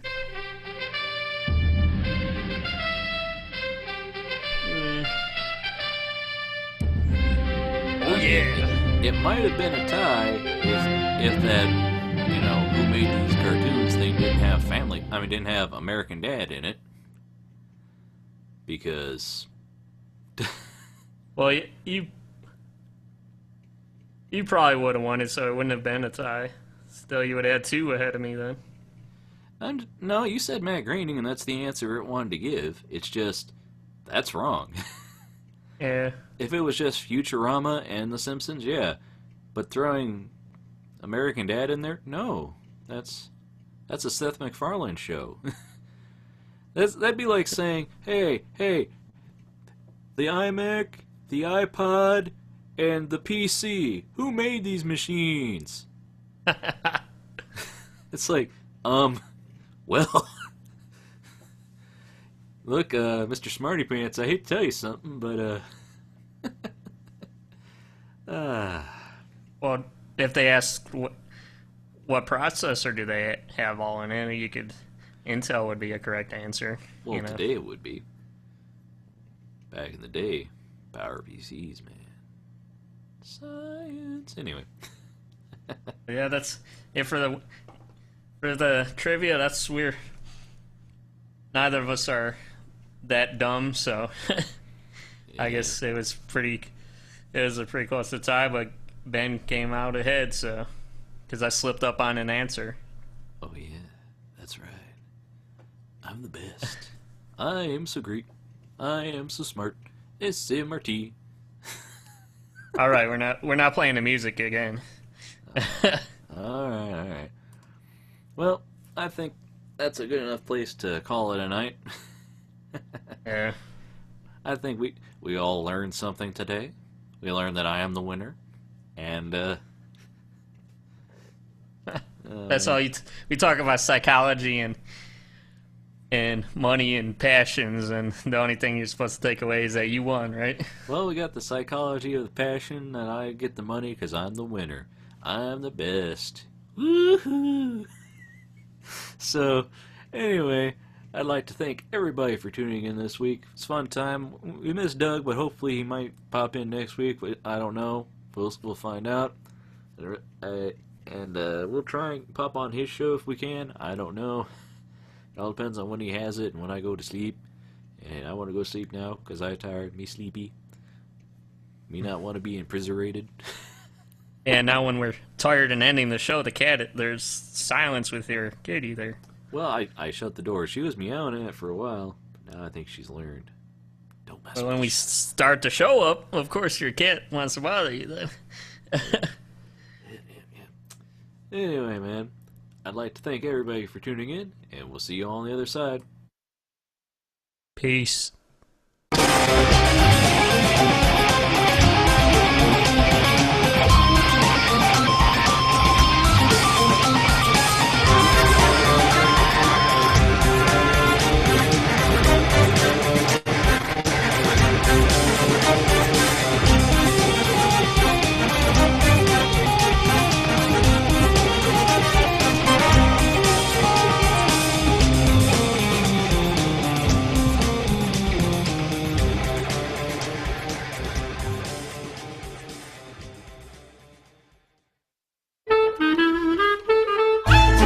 To find out more, visit NoRightsProductions.com. Follow me on Twitter at twitter.com/NoRights. And hey, why don't you check out my Tumblr at NoRights.tumblr.com.